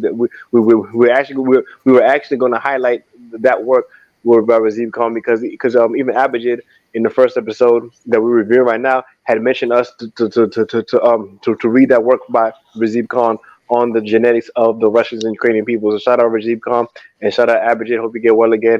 And another shout out to the Brown Pundit. Thank you. Okay, so thanks. I read that article, and what it indicates is that the Ukrainians are and most Russians, but not all Russians, but like the overwhelming percentage of Ukrainians are European. And they look to the West. They don't. That's their choice. They did the revolution. This was not Iran with the CIA involved installing Mohammad Reza Pahlavi as the Shah, and that kind of. No, this was the Ukrainian people that did this, and I'm absolutely convinced of that. they're on their second elected president, and they actually seem to be making some progress, which I think, obviously Russia didn't make any moves to seize Crimea before the Euromaidan revolution. Russia didn't make any movements to seize Donetsk or Luhansk, until after the government was changed from a pro-Russian puppet, essentially, to a more democratic government. So I don't have any supporting evidence to indicate that there was any reason why things needed to become violent in the Donbass. Okay, there's what I do see is I see a one sovereign nation which seized part of another sovereign nation on the flimsy excuse that those people were really Russian. Okay, so regardless, that doesn't justify any invasion, any seizing of territory. That happened very suddenly. It was over very quickly. They say they ran a referendum. As Stalin used to say, it doesn't matter who votes, it matters who counts the votes. Who counted the votes, right? Was there any oversight from anybody else? No. We just have to take their word for it. Yeah, they all chose to be Russian. Still, there wasn't any fighting going on the border between Ukraine and Crimea. That was not a war zone. It was an armed border, but there was no fighting going on until February of this year. As far as Luhansk and Donetsk, that you can make those arguments, but it doesn't justify. To me, it follows, and I taught counterinsurgency, so I know an insurgency when I see one. Because in order to understand counterinsurgency, you'd have to actually understand insurgency. And what I see as a developed insurgency in Luhansk and Donetsk, I see an artificial insurgency is what I see. And, just going by the hallmarks of the activity in that area, this is an externally supported insurgency, much as the Taliban were supported by the Pakistanis. That's what I see when I look at that situation. As far as what does this mean to the rest of the world? Russia is taking advantage of the fact that we would not admit Ukraine into NATO.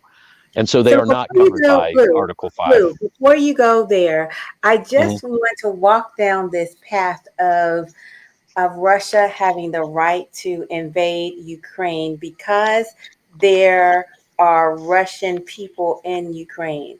Now, I'm a Black woman in America, and my people were brought here not voluntarily. We didn't agree to it. And by the thinking of what I'm hearing from Voice, it means that Africa would have the right to bomb and invade America because of all the mistreatment of the African descendant here. I mean, that's just the thinking I'm getting. That's some good thinking. That's some good thinking. Right. I just want Voice to correct me where I'm wrong, because it sounds like he's giving Africa the right to invade America. Is that so? If we started genociding African descended people here in the U.S., definitely. I'd say the whole world would have What do you mean started? What do you mean started? That already started. What do you It already started. What are you talking about? Well, I'm talking about is sending the military into cities. They're literally rounding up African descended people, taking them into a field, shooting them in the head, and literally burying them where they were shot. Beloved, that's the accusations that are coming out of Donetsk. And like I'm saying, if they are true, then if that was happening in the U.S., then yes. I'd say that the African... It has happened in the U.S. Many times over. It's already happened many times over. Many times over. Can I ask a question to Voice? Sure, go ahead. Okay, so my question would be, in the Donbass, since 2014, there's been a war going on, insurgency, and so forth. How many civilians approximately do you think have died in this? Just can you give us an idea of the scale of what you think has been happening since 2014? I've got no clue what's actually been happening. I just know the accusations. I've heard accusations that in 2012, 2013, 2014, 2015, 2016, that literally Ukrainians were going in and literally slaughtering entire communities of ethnic Russians. So you're saying that before 2014, before the Russian intervention, this was happening? Yes, originally I was hearing that was Azov Battalion doing this. But like I was saying, since then, I've heard that the government themselves were taking part in it afterwards. Oh my goodness. Voice, I think you are hurting Mr. And again, like I'm saying, when those accusations came out, there should have been a UN investigation because that's precisely what the UN is for. The UN should have gone in the moment the first accusation was dropped and investigated. Hey, wait. Hey, I'm gonna throw something in to support you, actually, Voice. I do think that is a big slip of these international agencies, and we're giving all these international agencies all these power now, saying, "Oh, they're supposed to have the liberal world order," but where's the liberal order when those complaints were made? And don't get me wrong, I don't know the details of those complaints. I don't know the details of the complaints, right? But I've heard those complaints.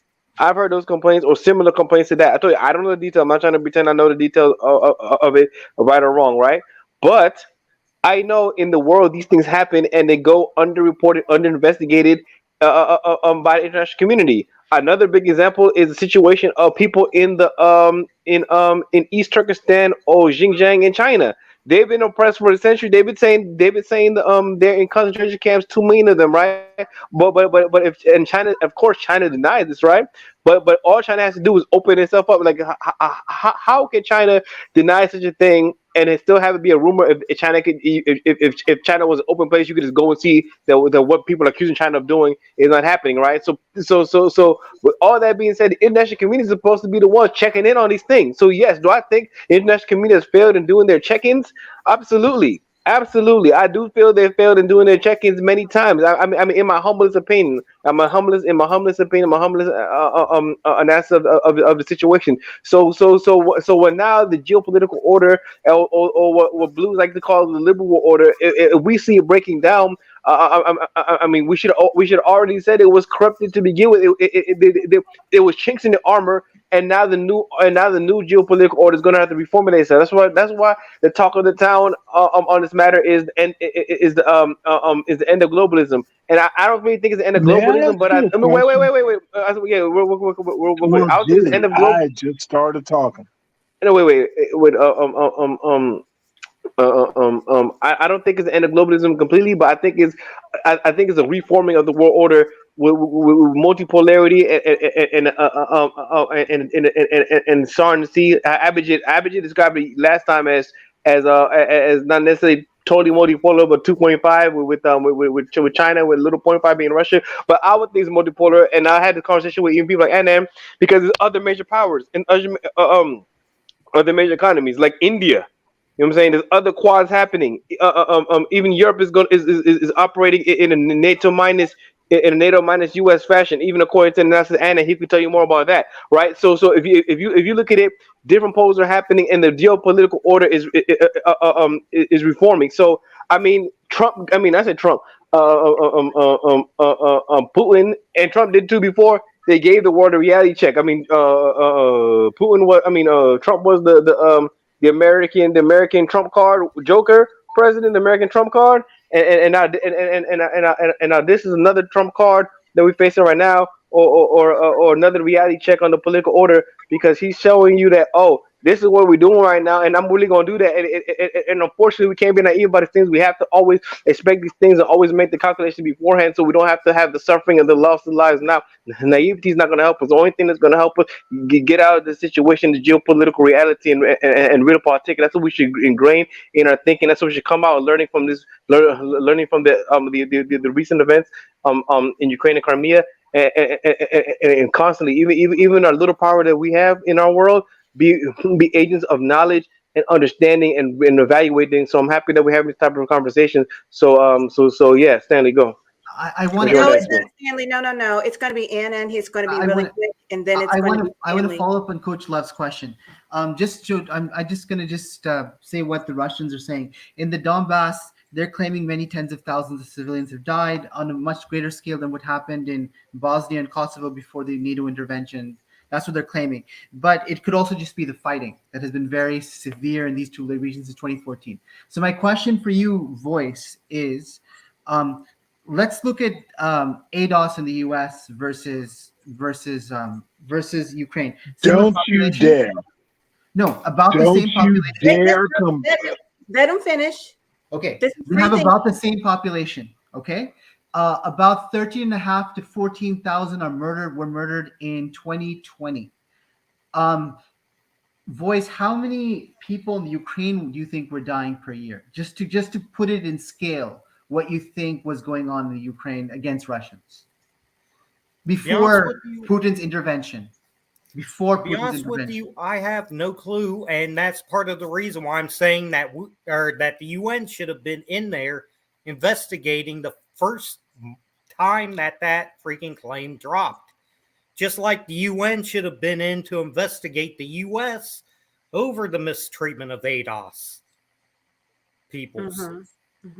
Just Okay. like they should have stepped in any time that the Native Americans made similar claims. Hey, I want to jump in. I want to make one quick point. Yeah, Malcolm X even was always saying that blacks should take their issue to the UN because it's a human rights issue. So that's actually a position from Malcolm X. Thank you very much. Okay, Stanley. Okay. Not sure what I can say, but I'm ashamed of people. Anand, I'm honestly comparing. I'm confused. Where do ADOS come up in a Ukraine conversation?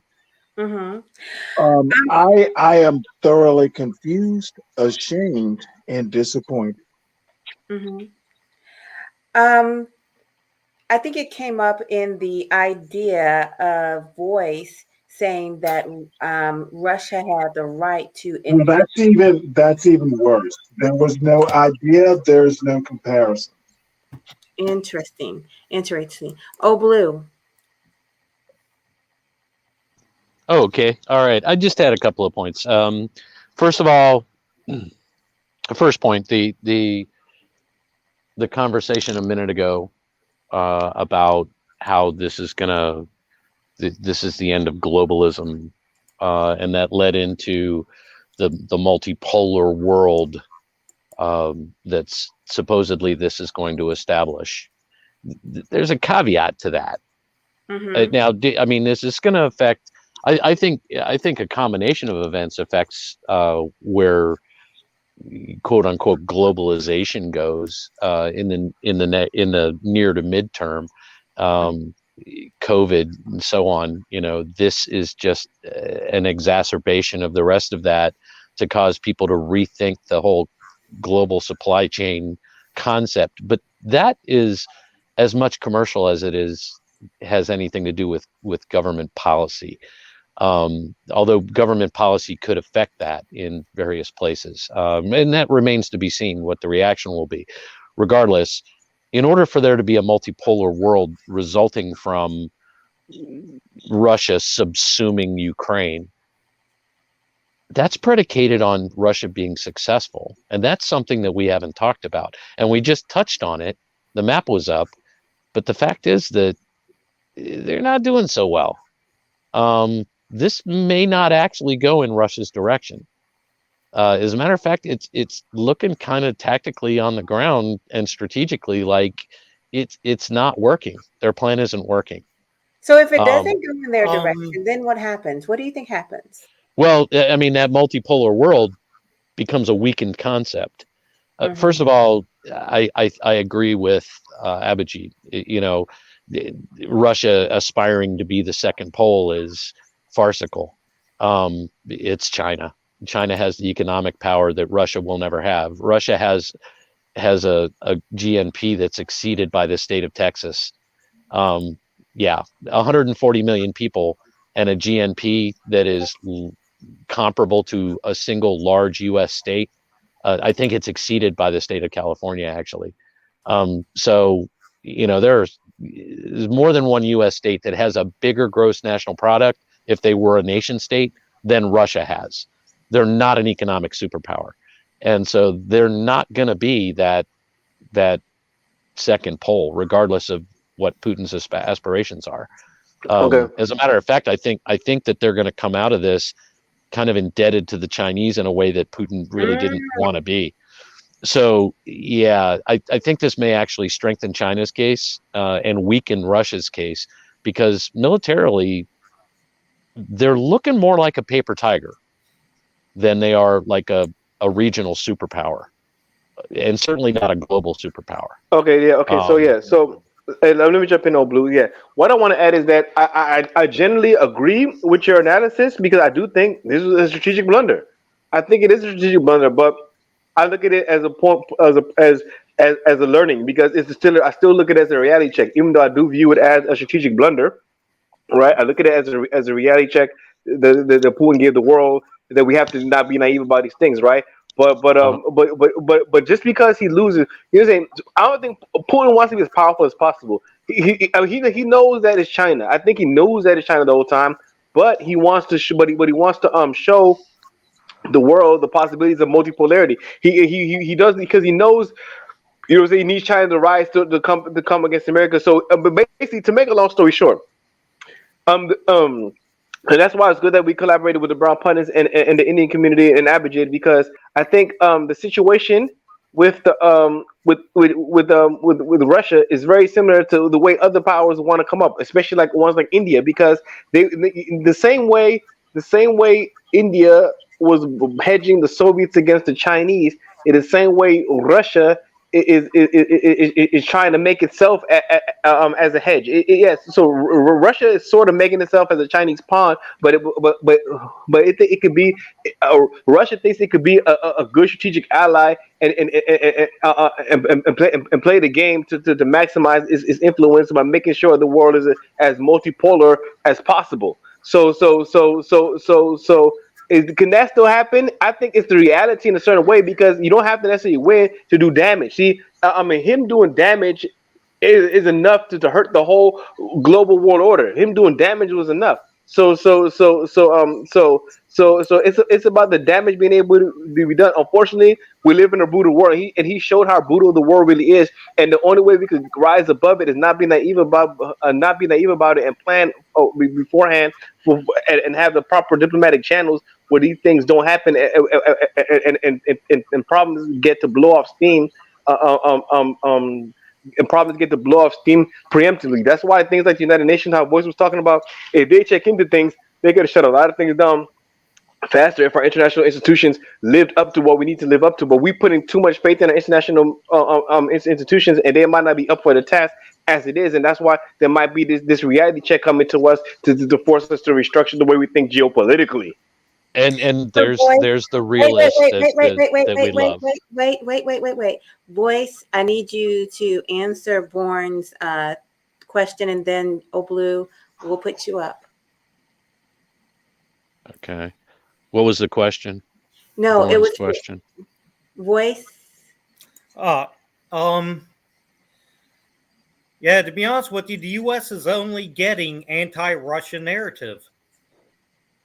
However, when it comes to the war, you got to consider Russia's war doctrine going all the way back to the Soviet Union has been attrition war, as in they don't mind losing thousands of troops to gain a target. They don't mind losing half of their air force if they're able to take out their enemy. In fact, they don't care if they're left with 2 soldiers as long as they come out the victor. That's the way they've always waged war. And when they show, oh, they captured a tank, oh, they captured a couple pieces of equipment, Russia doesn't care about a couple pieces of equipment. All that is a little propaganda for the U.S. When Russia goes to war, they will abandon a tank if they can't, or they'll abandon an entire battalion of tanks if they can't get gas to it. Because they don't care. They've got more pumping off their assembly line every hour. They can replace the tanks within a day. They could replace half of their entire ground forces armored divisions within a week or two. That's the way they've always fought, and that's the way they will always fight. I so totally disagree with you, man, because I mean, that's the way Russia fought in World War II, and they lost 20 million. Okay, now a lot of their losses were actually civilians, but they lost, they bled really, really heavily.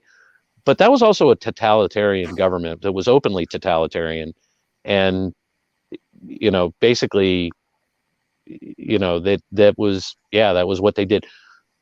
But right now, and if we look more at the Russian experience in Afghanistan, that war, and this was still the Soviet Union, the war became unpopular in the Soviet Union.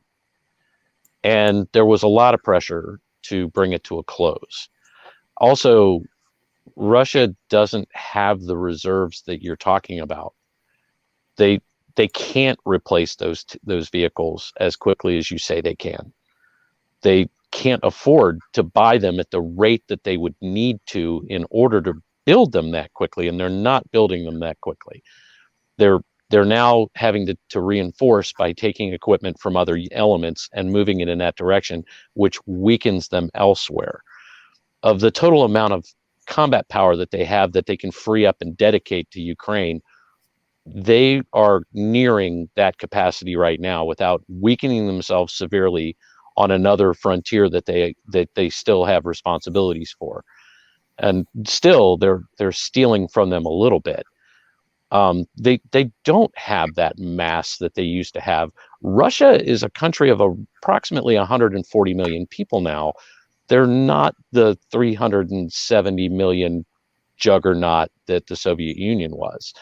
Ukraine being missing from their pocket is also a part of that. There's 45 million people in Ukraine. If you can add those, then you're almost to 200 million, but yeah, 140 million people does not spell horde in the modern world. They're literally outnumbered by NATO if you look at NATO writ large and then compare it to the Soviet Union, or I mean to Russia currently, Russia is outgunned and outmanned. Hey, I have to say one thing when you point that out. I have to say one thing, and that is the consensus of the reason why the people or even Putin's main international push, right? The stopping this NATO expansion into Ukraine. You're telling me a situation where no matter what, they're outnumbered, outgunned, outclassed by NATO, all right? So if they could do that, isn't it an imperative for them to find the best war ground and find the best footing to compete with superior forces? Wait. I want to say one more thing. I said, don't they need? Because it's very important, right? Because we're talking about geopolitics.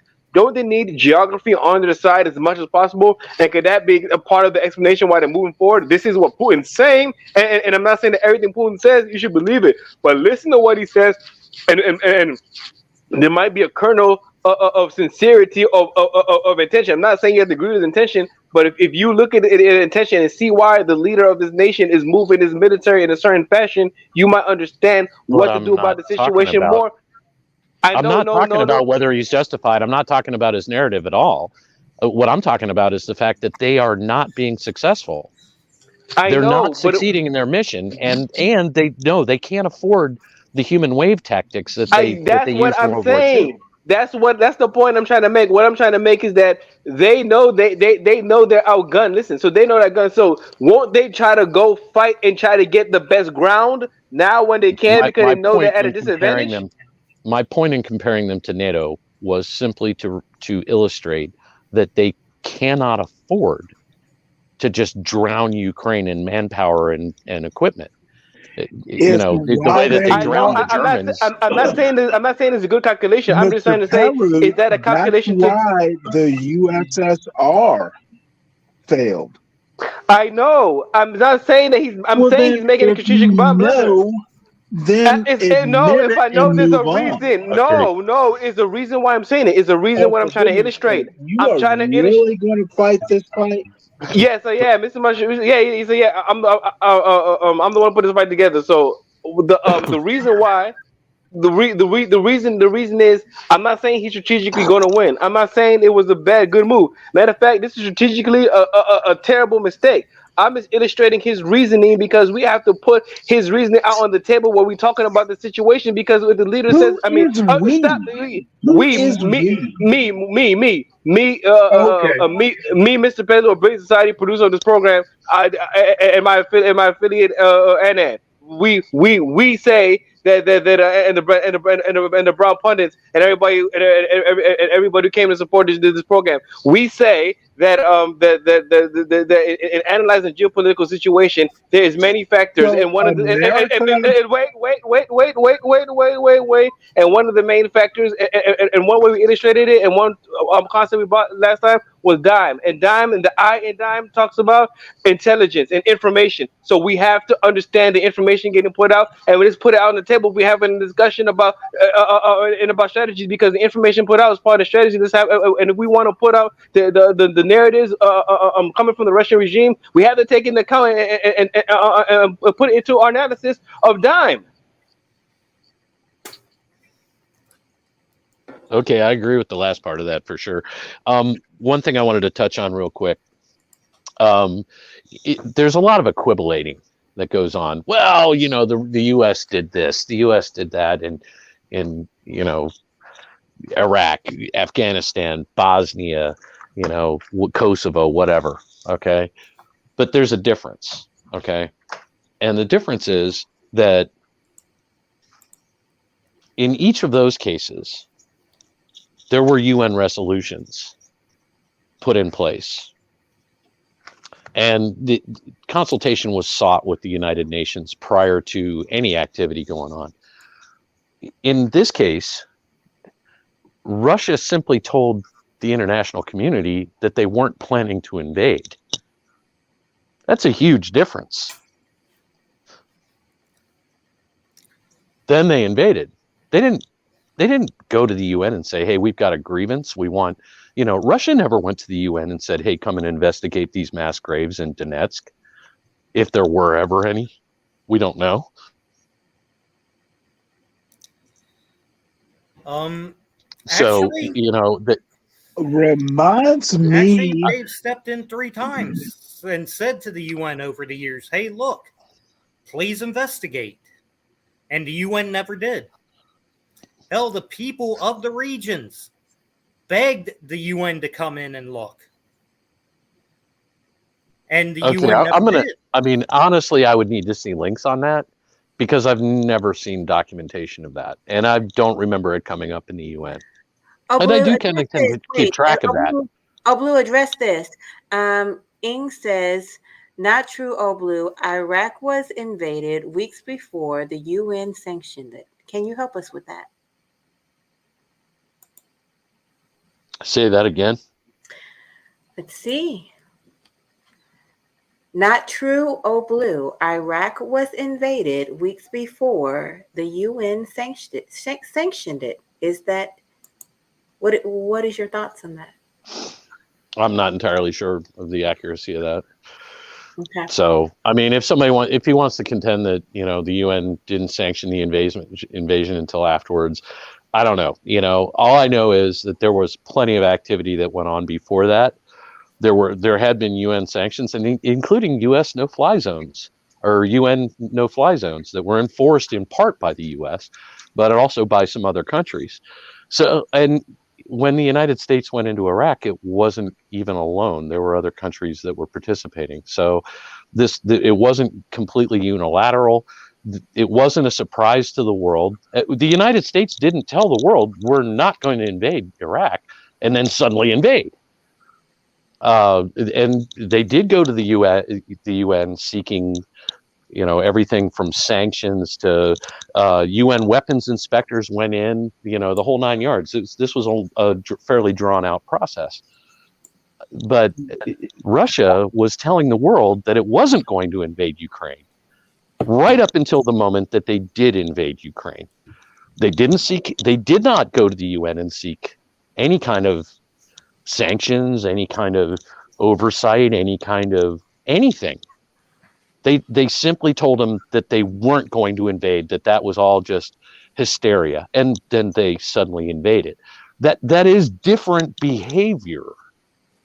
So when we equivalate, when we say, well, the U.S. did this, no, the U.S. didn't do that. The U.S. never sat on somebody's border swearing the whole time that it was all just an exercise and then suddenly invade them. So the equivalation is it's unseemly. It's not factual, and it's one of those things that sounds fine on the surface, but when you dig into a little bit, the logic behind it is it's not logic. It's actually a fallacious argument. I want to thank you for that, Oblu. You're welcome. Annan, you had me put something up here. It's kind of small. I really can't see it. Can you tell me what this is? UN Security Council Resolution 1441. That's, I think, what Oblu was referring to, that the UN Security Council passed 15-0 on November 8th, 2002. I'm not that eager to get into this because we're discussing Ukraine, but that's what I think he's referring to. Okay. Oblu, do you know exactly what this is? If I could just get a little bit of specifics. I think you've got it popped up there on the screen. Yeah, this is the resolution that was used by George W. Bush and his allies to justify what they did. Okay, I understand. What did they do? Did they invade Iraq? Anon? We're discussing the Ukraine. I just don't want to get into. My point is that the equivalating of saying 2002. How was that relevant? Because I was talking about relevant. Stanley. We were talking about the equivalating that goes on. The whataboutism. Well, the U.S. invaded, so-and-so, so the Russians are, it's just the same. It's not the same. And never did the U.S. invade somebody by parking on their border and saying, we're just doing exercises, then we're all going to go home, and then suddenly invade. Okay, so all of this whataboutism is a distraction. It's one of those. It's one of those rabbit holes that's intended on keeping people from looking at what the real implications of this are for the world going forward. And putting up a 2002 UN resolution is whataboutism. So I want to go back to one of the foundational questions that we really need to get to. And I just want a yes or no, and then we'll move on. And I'll call you out one by one. Do you think Russia is winning? Annan, yes or no? They appear to be gaining more and more territory around E95. The real answer to your question is, how quickly do the NATO countries minus the US help the Ukrainians? Because you know how humans are. We take our time to do things. We have bureaucracy. We like to chat a lot, We do all this other socializing on the side while we're supposed to be working. So if we wait a month, then yes. the Russian plan depends on the assistance not being timely to the Ukraine. I And see. there's some specific weapon sets that the Ukrainians need urgently. I would actually wanted. I don't want to just speak. I would rather, because we have two valuable guests. We have Old Blue and we have Voice. I'd like them to speak about what exact military packages the Ukrainians need and what they might get in the next week. Okay, I'm kind of doing a round table, and Voice is Sure. next. So Voice. To be honest with you, to stand up against an army that's thousands of times their size, they need everything from PMCs, private military companies, to pretty much tactical nukes to be able to say, hey, get the fuck out before we blow you up.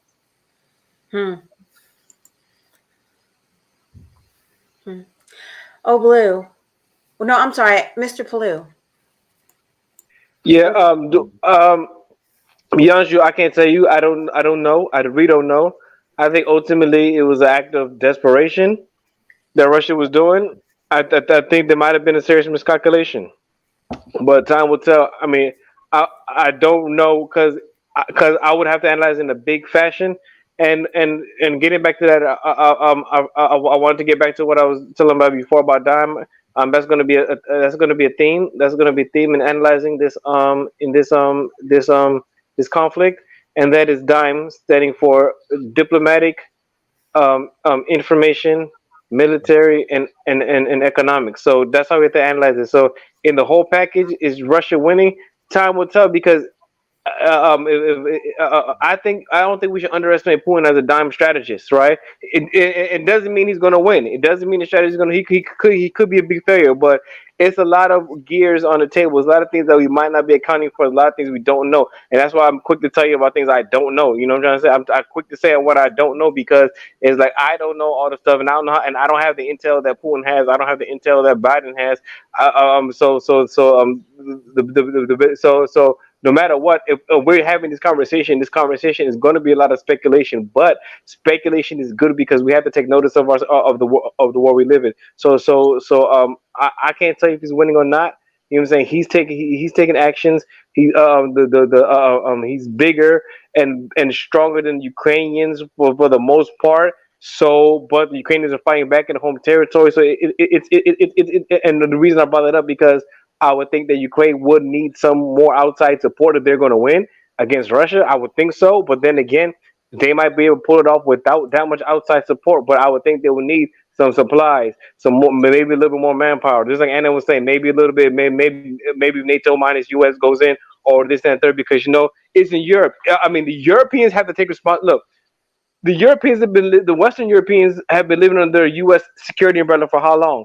Without them paying, it's been a talk of the town. I'm a Washingtonian. It's been a talk of the town for forever that the NATO is not paying into their fair share, except for maybe like Greece and Britain, right? They're not paying into their fair share, not doing other things. So now this is forcing NATO to be relevant, even if it's without U.S., even as Europe. The Europeans need to come out of their long peace, the Pax Americana since World War II.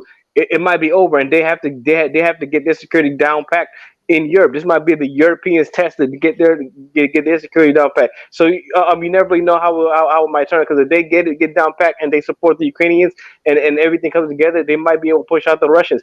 I don't know. It's so many different pieces to the puzzle. So if he's winning now, but he's winning now, I'm the only reason I say he might be winning now because the opposition hasn't put boots on the ground against him yet. And he's overpowering. That's the only reason I might say he's winning now, but that could all change. But then again, I am getting reports of stiff Ukrainian resistance. But I do think Ukraine will need some more. I mean, because I think I don't necessarily think he wanted to take over all Ukraine. I think he wanted to force certain concessions. Is it possible that he can get the concessions or some of the concessions that he wants? I think it's possible. It's possible. I'm not saying it's going to happen or not for that, but I think it's possible to get some of the concessions they want. But I think ultimately this was a bad decision strategically in the long run. But I can't say I know better him and Dime thinking because he's pulling with the whole Russian state apparatus behind him, and I'm just a guy talking to you. Thank you. Oh, Blue. Same question. Okay, the question is, what would be most helpful most quickly? And the direct answer to that question is man pads, which are man portable air defense systems like the Stinger. Also, ATGMs, which are anti-tank guided missiles. The Javelin has been very successful. Now, there's a couple of other systems that have been very successful as well. One is a British system called the NLAW, and it's lighter. It's not a precision guided weapon, but it is a top attack weapon, and it's been very successful against the Russian tanks and vehicles in general. And then also appropriate ammunition. And by appropriate, I mean most of the weapons that the Ukrainians have are Russian weapons. They're not shooting NATO ammunition. So, getting them ammunition that they can actually use. So those are the three keys. As far as I disagree with Anand. The map that he showed is a Russian map. So there are areas that are marked solid red on there that are not solid red. I disagree that they're making a lot of progress towards the N95 or the E95. I follow information that's primarily it's open source, but a lot of it is geolocated, so that you can see where fights are happening. And there are fights that are happening well inside what on the map that we looked at earlier are marked as solid red. And places where the Russians have just completely stalled out and have literally started building defensive positions, which is not something that you do on the offense. So they seem to be struggling really, really hard with logistics, and they haven't really established air dominance, which is something that we would have expected. I mean, if that was the United States Air Force, it would have been. I mean, for instance, Iraq had a pretty decent integrated air defense system, and within 24 hours, the United States had established complete air dominance over Iraq. That's not what has happened in Ukraine, and it's actually quite surprising that that hasn't happened. So, but the fact that the Russians are stalled at this point is revealing. I couldn't guarantee that the Russians aren't going to be successful in the long run, but they're struggling a lot in areas that are key to military operations, like logistics. You should never be running out of fuel when you're like halfway through your movement. That just shouldn't be happening. Mr. Yeah, Pelu, don't go Blue. next. Don't go next. Voice has a quick question, and then Stanley needs to get in there. Then we're going to go back to you. Okay. Oh no, good. The reason because it was a direct response to that to what Old Blue said is about about that because yeah, I hear what you're saying, Old Blue, and the reason I brought this up because shout out to our people who are helping us the brown pundits recently the brown pundits with our friend Razib Khan there was a he interviewed a guy from Bismarck Analytics, and the Bismarck Analytics the gentleman was explaining the differences in the Russian military doctrine. And the Russian military doctrine, he said the Russian military doctrine does not seek to establish air supremacy first and foremost. The first and foremost goal is to deny air supremacy to their adversaries, most notably in the war against NATO. Right, so they wanted to deny air superiority to them, use surface-to-air missiles, you use anti-aircraft, and then also move in the artillery. They said the Russian army is an artillery-based army, is an artillery-based army, is an artillery-based mechanized army, and has a different military doctrine than the Western NATO alliance military doctrine. So that could explain some of the things that you see in Old Blue and the differences in how the Russians are approaching the war and how you think a war should be approached. Only because I know your background is the United States military and the Western NATO military alliance and their way of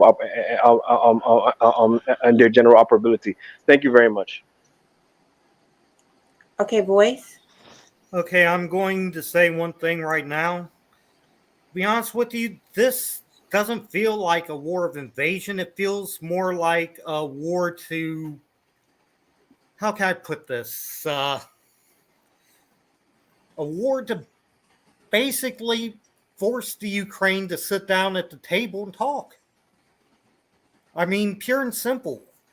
Russia may not be as big as it was during the Soviet Union days, but Russia, like Mr. Pelu said, they're an artillery and missile based military. Their big thing is blowing stuff up. That's part of the reason why earlier I called them an attrition based doctrine. They don't care about the people on the ground. They don't care about the tanks on the ground. They care about blowing stuff up. If this was an invasion, the way the Russians would have, or an invasion to take over, Russia would have just bombed it. Or would literally just freaking destroyed all of the Ukrainian cities and said, "You're mine."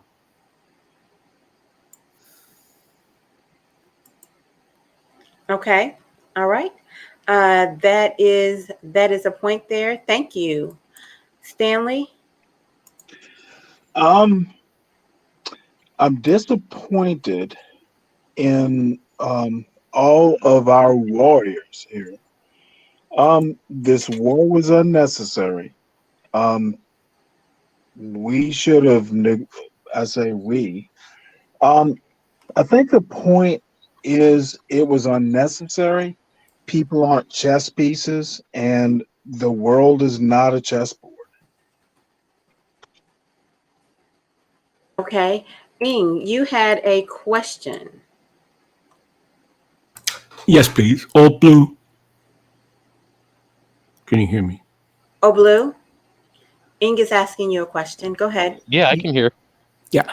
Well, first of all, thank you for the service. I was born and raised in West Germany, 2 hours away from a self-shooting fence to the Czech Republic. And quite frankly, when the wall came down and Germany got back their sovereignty, I actually didn't know we didn't have sovereignty. So you were always a liberator in my mind. And I live in North America because of it. Best place on earth. But let me ask you one thing. Do you think democracy has a limit?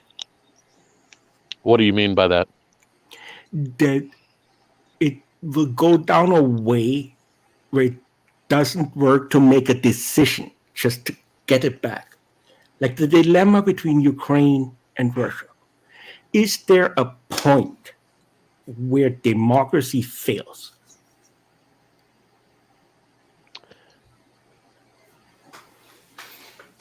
Is there a point where democracy fails? I mean that's a deep question, but I'm assuming that your head, like, because there's different approaches to asking that question or answering that question. I think that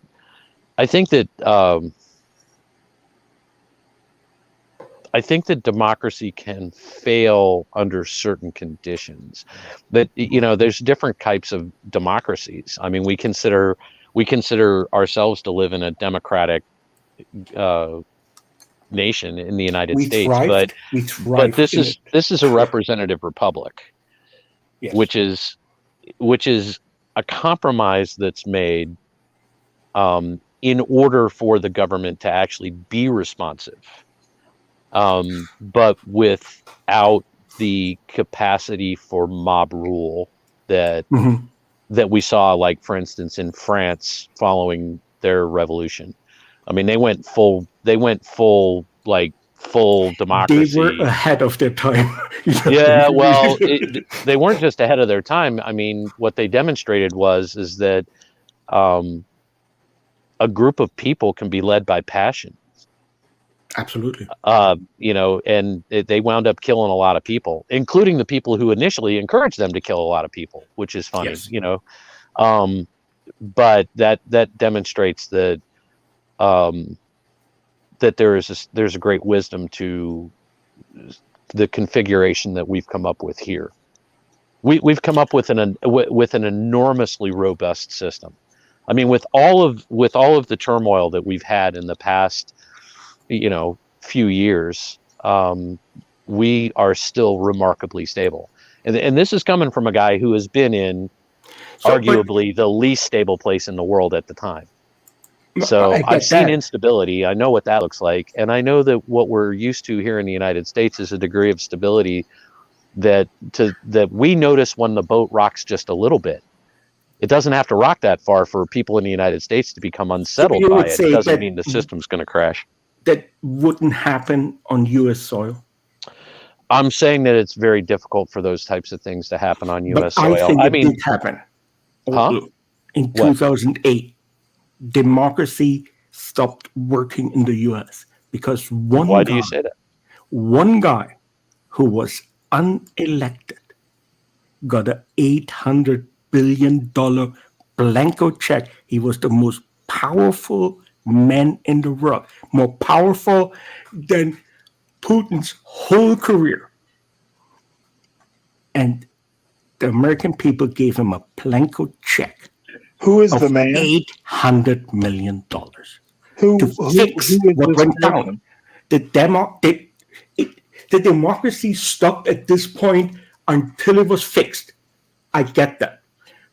And you know what? I'm actually a little bit.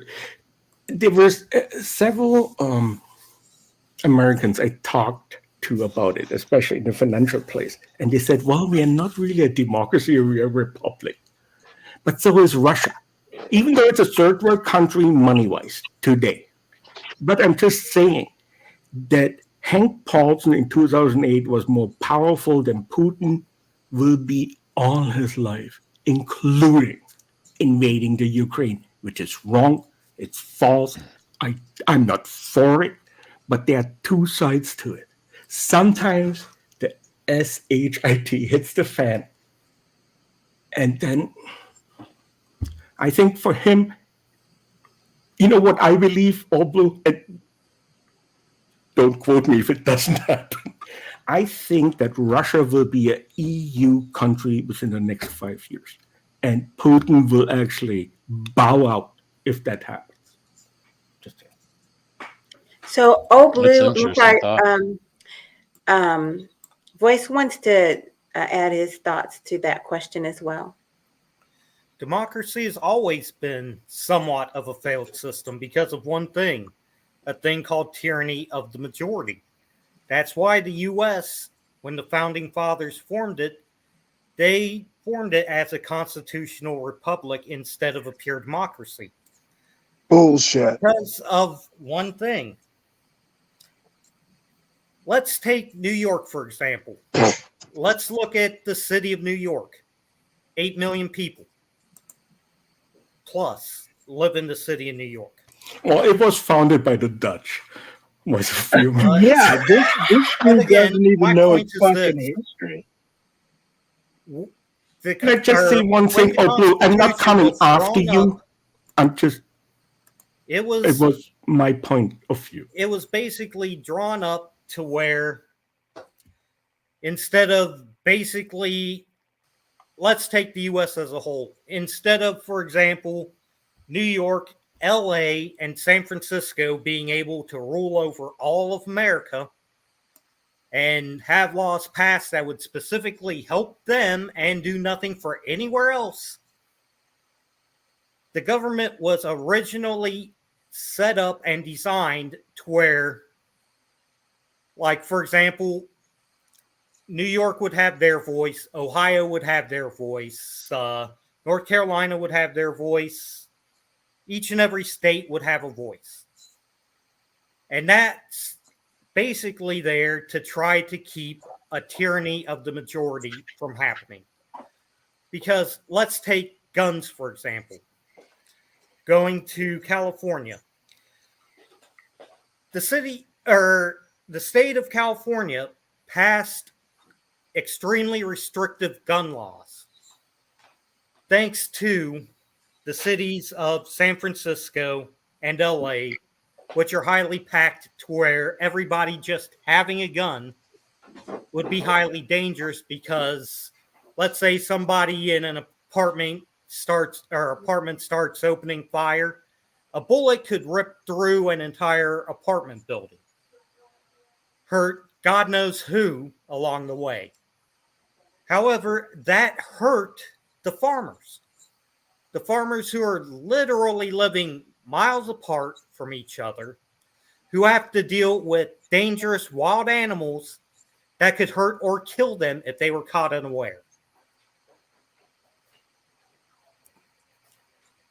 Unfortunately, this happened because of the fact that at the state level, a tyranny of the majority can still happen. When But instead, Voice of Free America, can I ask you a question? Do you know that there are more people in New York City than in all of Sweden? Maybe they should have a voice, just saying. Okay, I'm not saying that New York shouldn't have a voice. All I'm saying is that New York's voice should not be the only voice. I want to add this to the conversation. This is very important, right? Because this ties into brother. yeah. Well, like salam alaikum. Yes. This point is really important because I talked about it to Old Blue, and I want Anna to talk about it too. The tyranny majority in the state. It was interesting thing that Old Blue was trying to tell me, and I want Anna, since he's a Californian, to confirm this. He was saying that California has a different type of election system than everybody else. Is that what is always a runoff from the top two people. And the top two people could be in the same party, but and they have a runoff election after the regular election. So it's a different type of election system than any other state. So is that true, Anna? About the explain to me the California elections That's and true. runoffs.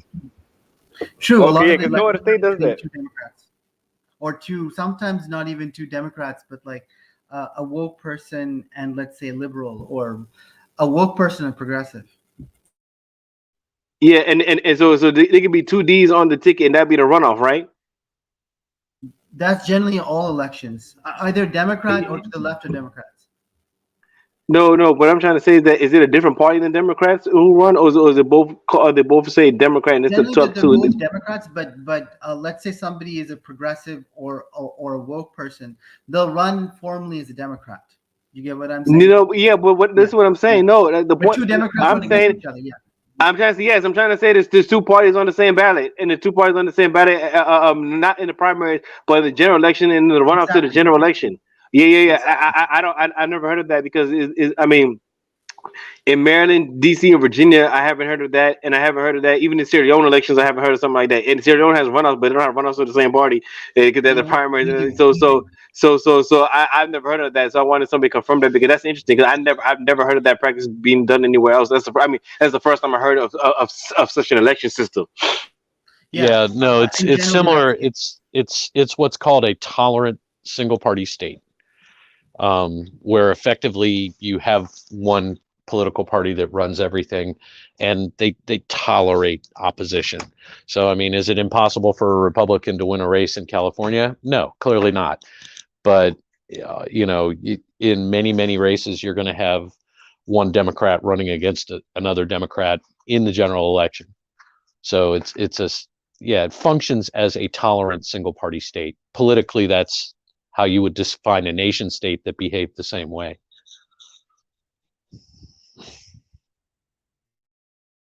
Yeah. Because where I live, it's a Democratic stronghold, right? Democrat Party stronghold.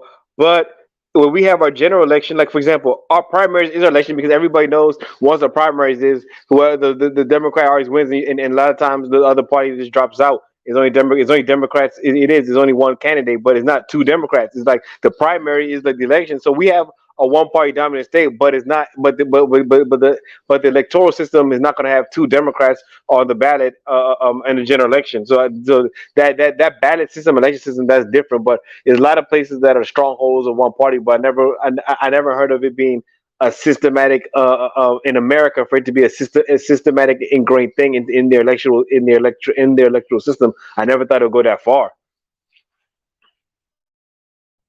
Well, and Anand just confirmed it for you. That's the way it works in California.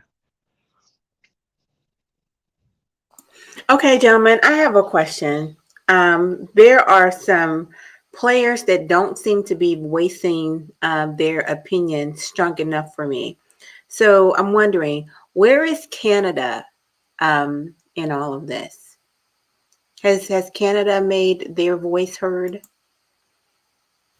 Canada is more supportive of Ukraine than the U.S., but you know Jesus Christ. Canada. And does it make a difference? Does it? Jesus Christ. Well, I Well, think Canada's a Does it? NATO member, so Well, I mean they're yes, they're but they're a have they made their voice heard? For instance, everybody is hearing the voice of America. Have they made their intentions known? How much, how much they're going to do? Are they willing to sacrifice lives? Are they willing to put boots on the ground? Are they willing to give equipment? Um, what are they willing to do? Coach Love, I now have I'm gonna no ask you clue, the question to be that I honest. asked Ann in live chat. Do you know the country that's the number one oil imported to the US? More than half comes from one country. What country is that? Can you explain your question again? Are you asking what country buys the most oil from the Every U.S. every or sells the year, most? like the US imports oil. I believe it's Canada, but go ahead. It is Venezuela. no, it is Canada. 51%. Here's the That's right. thing. Canada is a colony of the US. And I say that with the biggest love to all Americans out there because I rather live in a US colony. And I'm a little bit bitter I didn't get a green card too. But listen, it is You're mischievous. Canada. No, they dictate every price wood, or like timber, oil, everything. And I can live with it because we are thriving. There's so many fat Canadians. So we're doing good, I'm saying. But Canada is a US colony. When you look at the paper, what's going on? Absolutely. That there is no Canada without the US. Okay, I want to get back to Coach Love's question. So, yeah, Canada is usually a quieter nation. They historically were very respected for the diplomacy. They historically were very respected for the diplomacy. They Totally. operate they operate in But they we are operate mainly. Commonwealth. Yeah. Pelu, when No, you wait, go hold on. into a city hall, there is a big picture of Queen Elizabeth. No, I know. I mean, yeah, because it's the Queen, but I want to say that Canada. You're saying, Coach Love, you're saying Canada. It's a big country geographically, but it actually doesn't have that many people. I think it only has around 30 million people. It's not actually a huge country in population. Correct, It's Mr.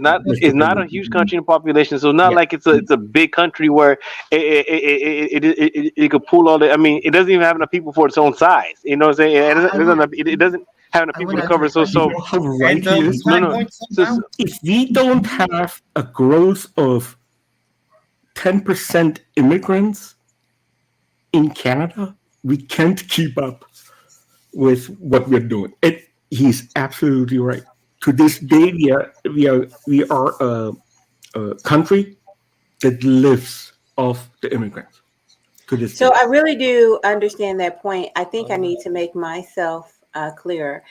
What I'm saying is, this world is a very big place. So, what are we hearing from Nigeria? What are we hearing from South America? What are we hearing from South Africa? I I'm wanted to answer your wondering. question. I'm sorry, but I wanted to can we answer go your back to Canada for just Let's one talk moment Canada. when you were asking about their voice?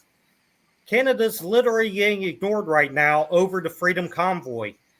Justin Trudeau just recently visited the capital of the EU, and he was not only ignored by the EU, he was verbally, or well, let me rephrase that, he was smacked down over Twitter and verbally by a representative of Croatia over that. Nobody's listening to Canada right now. Canada has made hawkish statements. They're sending military equipment and so on. They're sending money. They also have sent forces to Europe and special forces. And if the Europeans ever do anything, the Canadians will be with them. Yes. And like the Ukraine thing, I went shopping today. Every time I met a cashier, they wanted me to donate to the Ukraine cause. And I Interesting. did every time just because of you, Coach Love. Oh, because of me? Yeah, well, listen, you all love, and you said that's important. Okay, yes, love is very And important. the thing is, even if I point out the other side, I'm not saying that Putin is right. What he did is totally wrong, shouldn't have happened. But we have to be a little bit aware of that there are two sides to things. Exactly, I'm going to make exactly. an assertion. I'm going to make an assertion. My assertion is this, that the only country that truly wins in this war is China. That's my assertion. I can agree 100%. Mm-hmm. I think the Pakistanis think they're winning. And so do the terrorists, so do the Islamists. They're delighted. Wait. I'm Really, the listening. I'm listening. Say that again. Pakistanis are gonna Say do that it. again. The Pakistanis think they're winning. I think they And who think else they're is winning winning? from this, and I think that the Islamists, the extreme Al Qaeda, Daesh, they are delighted this is No, happening. but say Sunni Islamist. Say Sunni Islamist. The Sunni Islamists. Yeah, make sure it's not East Kama. Everybody knows that Allah East Kama takes no part in any of these terrorist activities. It's Thank you not very the much. Are they Shia. winning are they winning on a large scale? Is their country winning? If that makes any sense. So I'm not saying like a faction or a particular group within a country. I'm saying entire population, a country as a whole. I only see China as the real winner. Is there another country? Help I me. don't think China's winning as much as them because China's economically hurt by this. The whole world is turning anti-Chinese, and that's not good for them. So I don't think so. I mean, it's a complex thing for them. They might be winning from a certain point of view, Coach Love, but it's not as obvious. But for Pakistan, this is a big win, and for the So Islamists, for Pakistan, you think it's a big win? Can you, yes. unpack that for me? Yes, Well, please. Islamism. What is their Mhm. goal? Extreme Islamism to take over the world, Mm-hmm. and now their enemies are fighting each other. There's This is still a third world dream country come too. true. They have less money than Russia. That's not the way they see it. No, this Yeah, is well, a dream come okay, true. good for them. I've got to say, China did artificially inflate their GDP by building all of those ghost cities for a long time. Cities that literally cannot even be used because of the fact that while they built a lot of homes, a lot of apartment buildings, they didn't build any spaces for shops. They didn't build any spaces for bread lines, I guess you could call it. They didn't build any infrastructure into the cities beyond apartments. But voice, you know the difference between the Soviet Union and today's communistic China is one thing. The Soviet Union went broke. They had nothing to spend it on. China is right now, the US owes $1.3 trillion to Japan and about $1.2 trillion to China. Now, the Japanese are losing and it's going down. I think by the end of the year, the most money the US owes is to China because they buy all their funds, like what's it called? Foreign reserves. China Yes. has 2.4 trillion of those. No, but they will be the number one debt being country to the US. They will outrank Japan, who was on top for decades. That's the difference. The Soviet Union didn't have anything to pay for. China does. Mm. Oh, Blue, what say you? Oh, I agree. I think China's, there's a couple of, I agree that China's coming out of this in a different position, potentially a strengthened position. But I also agree that the rest of the world is now eyeing China and their reaction. And quite frankly, the lack of success that the Russians are having militarily is impacting the Chinese. It's interesting that Chinese state media has embeds journalists with Russian units. So if you watch any of that coverage, because I do look at all kinds of different sources. Al Jazeera is not exactly pro-Western, so but they've been doing reporting from Ukraine. DW, which is West German, is an interesting outlet. France 24 also, but there's also a lot of independent stuff going on, including some vloggers who have been in Ukraine. So if you look around, there's a tremendous amount of information that's available on the type of fighting that's happening and where, and you begin to realize how disjointed the Russian operations really are. They've lost now 6 general officers. I think it's actually 5 generals and an admiral. That's unusual. That's highly unusual. And I think that speaks to the fact that the Russians don't have a good orders process.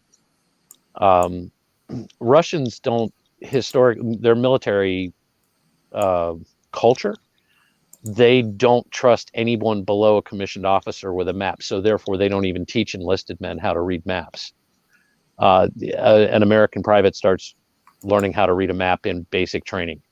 So, that's a different. The Russians don't have a strong NCO corps.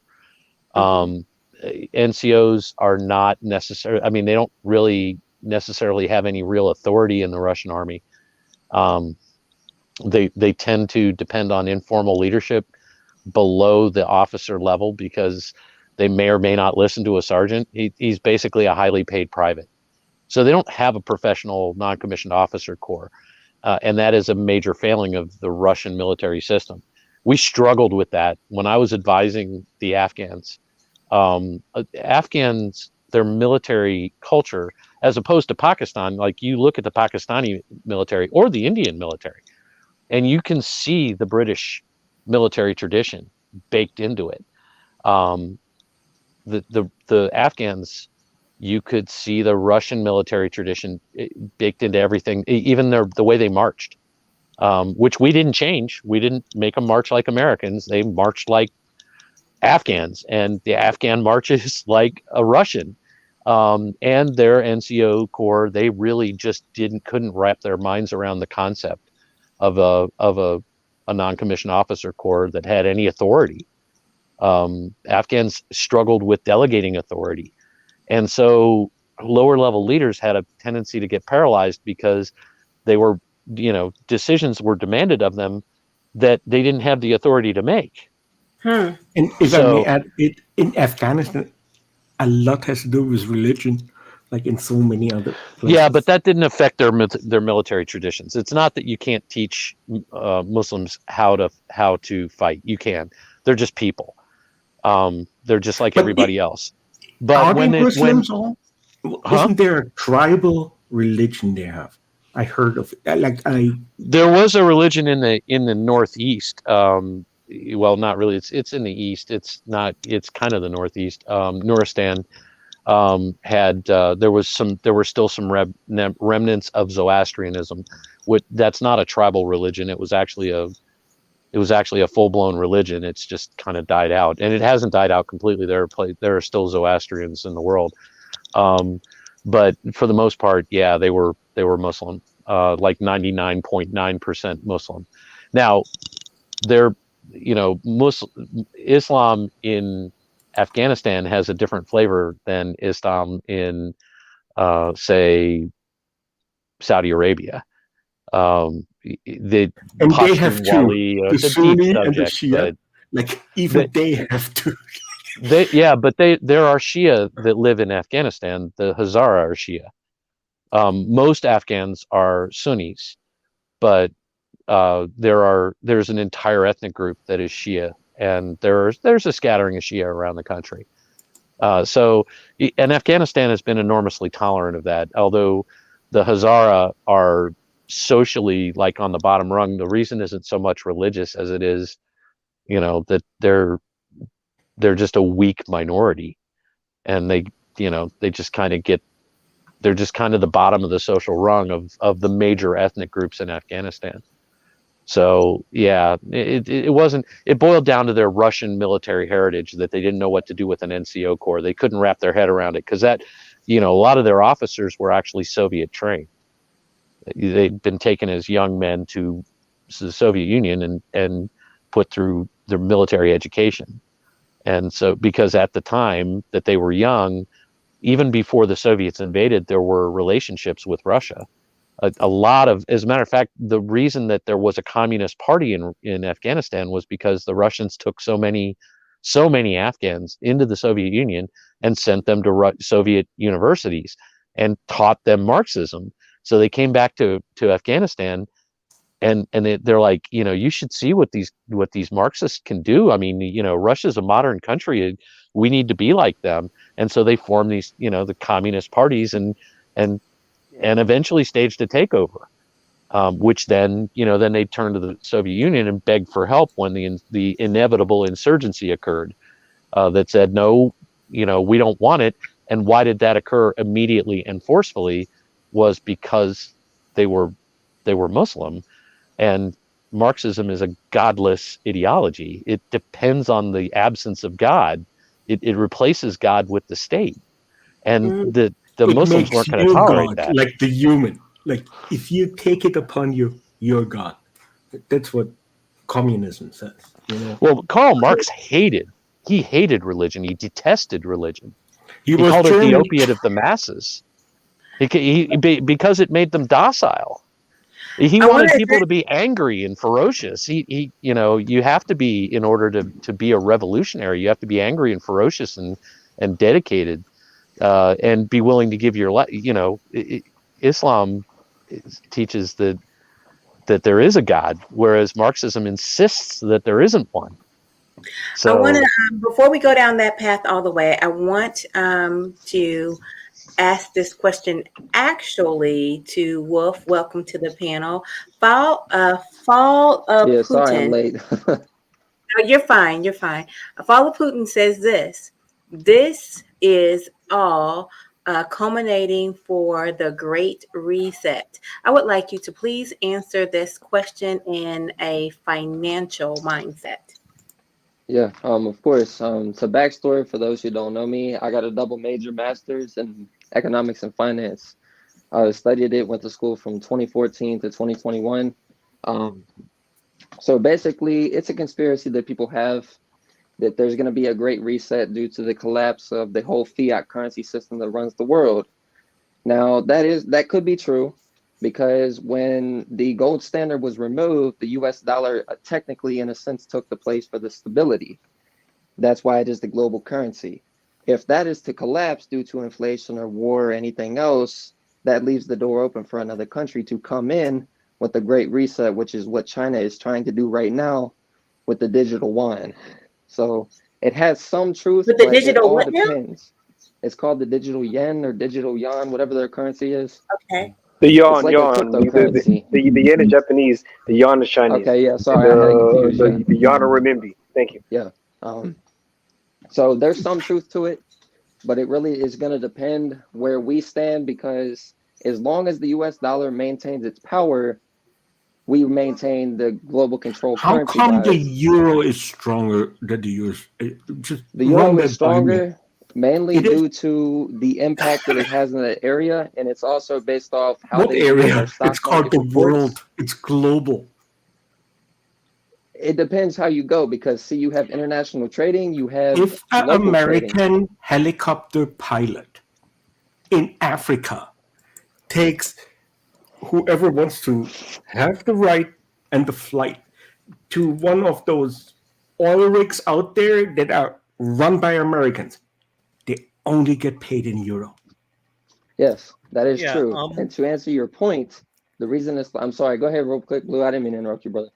Go ahead. No. You No, finish your point. No. It's your time to give us So your basically, man, financial you got to analyst. think about it. That's a good point that people bring up. Technically, in terms of buying power, the euro is stronger. But the problem is the U.S. dollar has been the global currency. That's why every country prefers dollars over their own, except for the euros. China holds a lot. Russia holds a lot. Saudi Arabia does. I don't know how much Africa holds, but that's Russia why the is a U.S. dollar third is the world main country. power. I can guarantee you they don't hold euro. Well, they probably do, but the US dollar is still the Titanic of fiat currencies. That's why it's the global reserve. So, Wolf, for those people who do not understand, can you please be very specific and give us a definition about fiat currency? What is that exactly? Fiat currency is paper money. There's a dip, and it's confusing because people confuse the term currency with money. Currency is something that has value backed by something. Money is simply a piece of paper backed by nothing. The only thing the US dollar is backed by was our economy and our military, along with the Federal Reserve and the basic fact of the FDIC, which allows you to have the insurance on your bank account. The problem is we have lost our manufacturing power, therefore China took that half. Without the military and the economics, your currency is susceptible to being overtaken by another countries. We Okay, still own the military power, but not the economic power. I want to add one thing. I want to add one thing about fiat before, just because it's important for the conversation.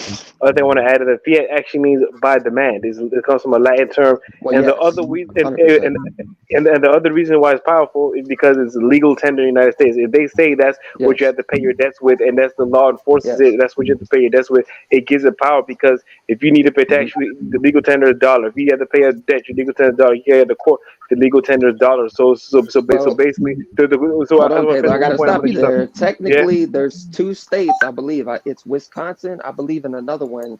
You can actually pay your taxes in Bitcoin now. I mean that's Oh, true. wow. On That's the new dark development. net? No. Yes, That's a new development. No, that's a new development. it is, but I just No. wanted to Wait. throw that in there. No. But I my just point need only. that repeated. No, yeah. Yes, You can do what? there's two states, I believe. I don't know if the other state ever went through with it fully. I believe it's Wisconsin and another, but don't quote me on that. You can pay your taxes to the federal government in Bitcoin to the IRS. Let's ask God for a prayer. I am literally clutching my pearls.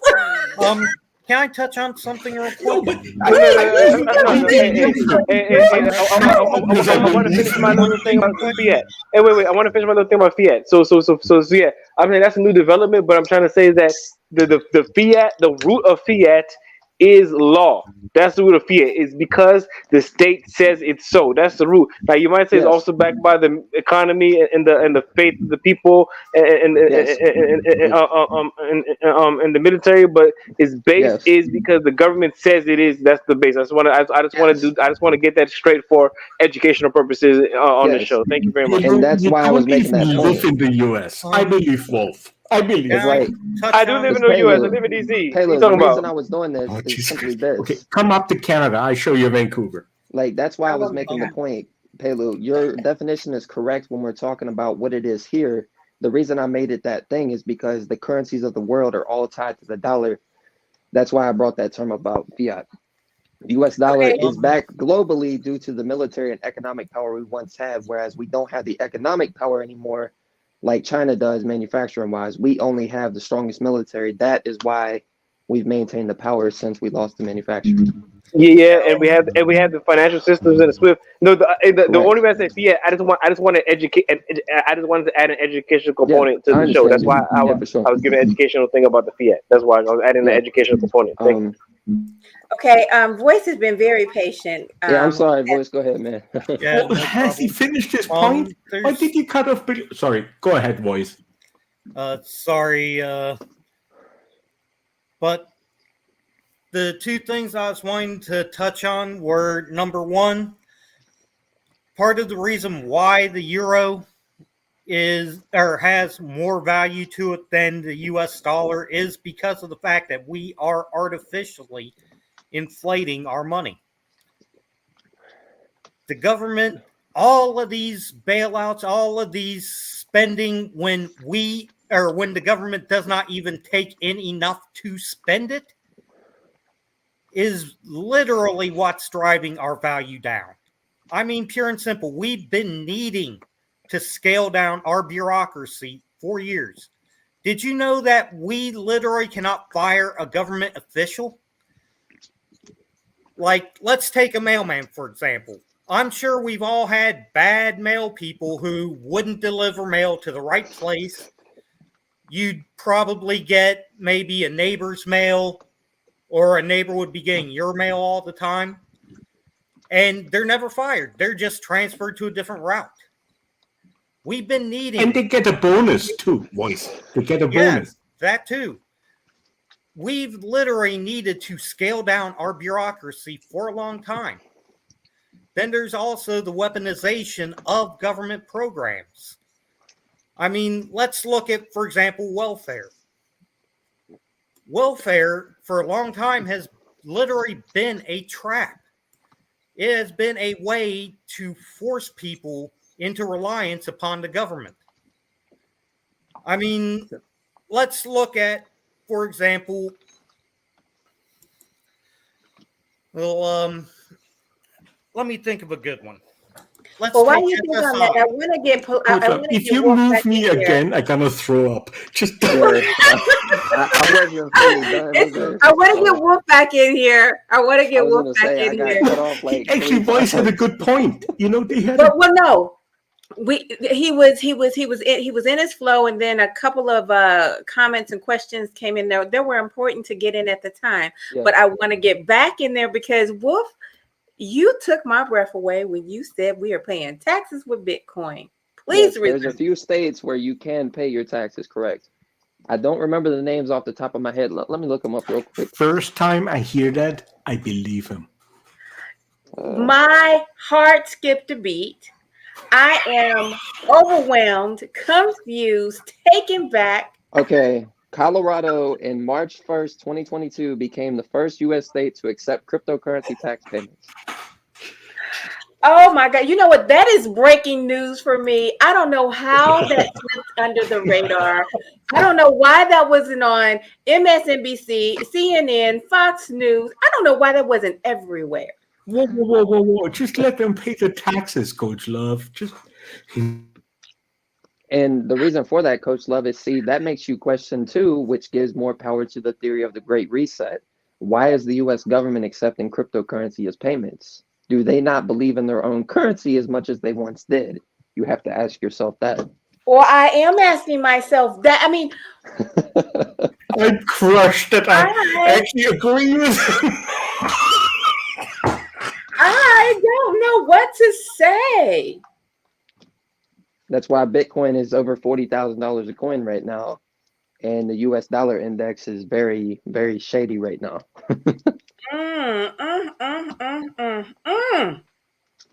I don't even understand what I cannot wrap my mind around the implications of that just because it feels like an asteroid went into the ocean and just keeps reverberating every time I try to think of the next thing and the next thing and the next thing of what that means. And Nixon put it best, Coach Love, when he removed the gold standard, that immediately people started betting against the US dollar. As soon as he did that, Forex traders, speculators started betting against the dollar since the 70s.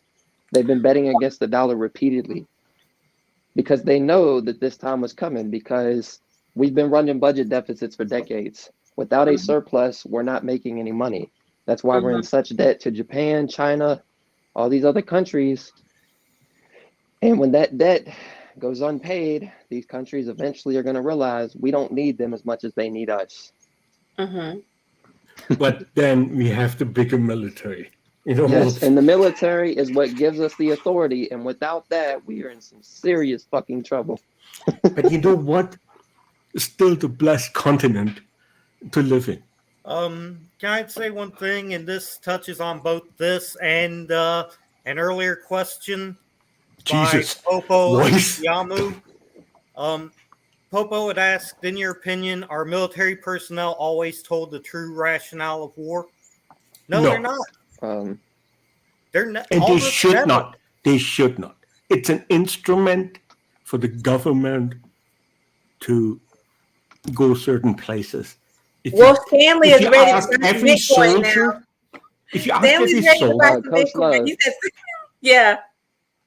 Can you pull this article up that I just posted in the chat? Can you pull it up on the screen? I sure can. Hold on, please. But to answer Stanley's question while you're doing that, basically, Stanley, you have to get a cryptocurrency It's not there. Wolf, it's not there. It's not. Let me post it. You can't see it in the chat. It's. You mean you put it in the chat, not in. Yeah. Put it in the back chat. Hold on. Discord. No. Oh, it's in Discord? Let me do that then. If that's easier for you, let me do that. Yeah, the private chat back here. Yeah. Oh, I'm sorry. There's fucking people tagging me in the chat. I'm trying to catch up on that. Okay. No. Don't put it in Discord, Wolf. Put it in the back chat on StreamYard. You see this thing called private chat? Go to chat on StreamYard and put it in the back chat. You messages from me, Mr. Pelu. Are you doing that? Fuck. I'm on my damn. Okay, where's the message? Okay. Discord. You post it real quick. All right, then. I'll do that. Because I'm not on my computer right now. I'm on my phone. It's hard for me. I got it. Thanks, Pelu. But to answer Stanley's question, Stanley, do you know where it is, Coach Love? I'm looking. You put it in your general chat. Oh, okay. In Discord. Okay. Got it. Okay. It's in the back chat now. I put it in the back chat. Okay. Yeah, it's from the Guardian. Salam alaikum. I love that guy. I got it. How did I get? Where did Wolf go? You have to come to Vancouver. Definitely, I know. We have one of the nicest mosques in North America, and I'm not. Sorry, my server crashed. I got you covered. I'm getting it. I'm getting your article together. All right, but Stanley, to answer you why she's doing that, just go to Coinbase, download Coinbase, or go to their website. That's where you can get Bitcoin. Don't worry about complex stuff because that's a whole different avenue. So just stick with the basics. I believed him. Oh yeah. All right, here we go. So basically what this is talking about is the governor allowed it to be done at the state level, and there's a petition right now for it to allow it to be done at the federal level, which is the first step because obviously the state is going to approve it before the federal government will. It's basically being tested right now by the states to see how effective it is. And it's most likely going to happen. I just don't see how this is okay. This is simply not okay with me. Which part? For to pay in Bitcoin? To pay our taxes in Bitcoin. Yeah, but you don't have to go to the bank. You probably have even like an app attached to it that they calculate how much you have to pay. You know, like it makes it easier. I'm not saying it's right. And I wasn't shocked to hear it, but it's just that, you know what? The problem is it feels like a foreign currency to me. And so because it's worldwide. Maybe Coach you have to open up. You know, I know what you mean. I feel the same way. It's just that it's weird to me. It seems alarming to me for taxes to be paid in a foreign currency. It's complex for sure, but they're doing it, and you have to ask yourself: are they doing this because they fear for the U.S. dollar? The budget deficit was $3.5 trillion. How high is it going to go? I want to add something to what Coach Love just said. But you know, in a lot of third world countries, that's the condition they live because I don't know about paying taxes though, right? But for big purchases in Sierra Leone, most people pay with U.S. dollars, and the money and the transaction doesn't even take place in Sierra Leone. they might have a bank account in England or America somewhere, and they transfer to one bank account in England to another bank account in England, and that's how they pay for the thing. It don't even touch Sierra Leonean hands, and that's how people live. Big purchases, they don't even use Sierra Leonean currency. They don't even use the Leone. They use dollars because Sierra Leone currency is so worthless that they don't even use it for big purchases most of the time. That's how powerful the U.S. is as U.S. reserve currency, Yeah. because even countries that Mr. have their own Pelu, currency, I they use the always dollar only as a. get a, um, I only get a third what you're saying every time, but I love you, brother. And Coach Love, Yes, that question yeah, is, in fact, you making let my me point though. hold on. Can I get this You, point in there real quick? I'm Everybody not in here making a knows point. Odell Beckham Jr., the NFL player. No, I got what you said. I understood. Everybody in here know Odell Beckham Jr., the Yeah, NFL we heard player. about him. Yes. Yeah, he's accepting Bitcoin for his salary. It's not a foreign currency. Everyone can have it. It's just worldwide, Coach Love. No, but Well, as you were and saying, on top of that, the U.S. is talking about establishing its own. They're calling it FedCoin. They do. Well, it would make sense. That would be a business move I actually can relate to. Yeah. I could, except for one thing. Let's look at what Canada just tried to pull with the Freedom Truckers trying to force Bitcoin to shut them down. I'm just a landed immigrant. Only have a To German be honest with citizenship. you, Eric, to be honest with you, this is part of why I'm saying we need to scale down the federal government in the U.S. The federal government was never meant to have this much power. Its design was basically to A, deal with foreign powers, B, mediate between different states, and C,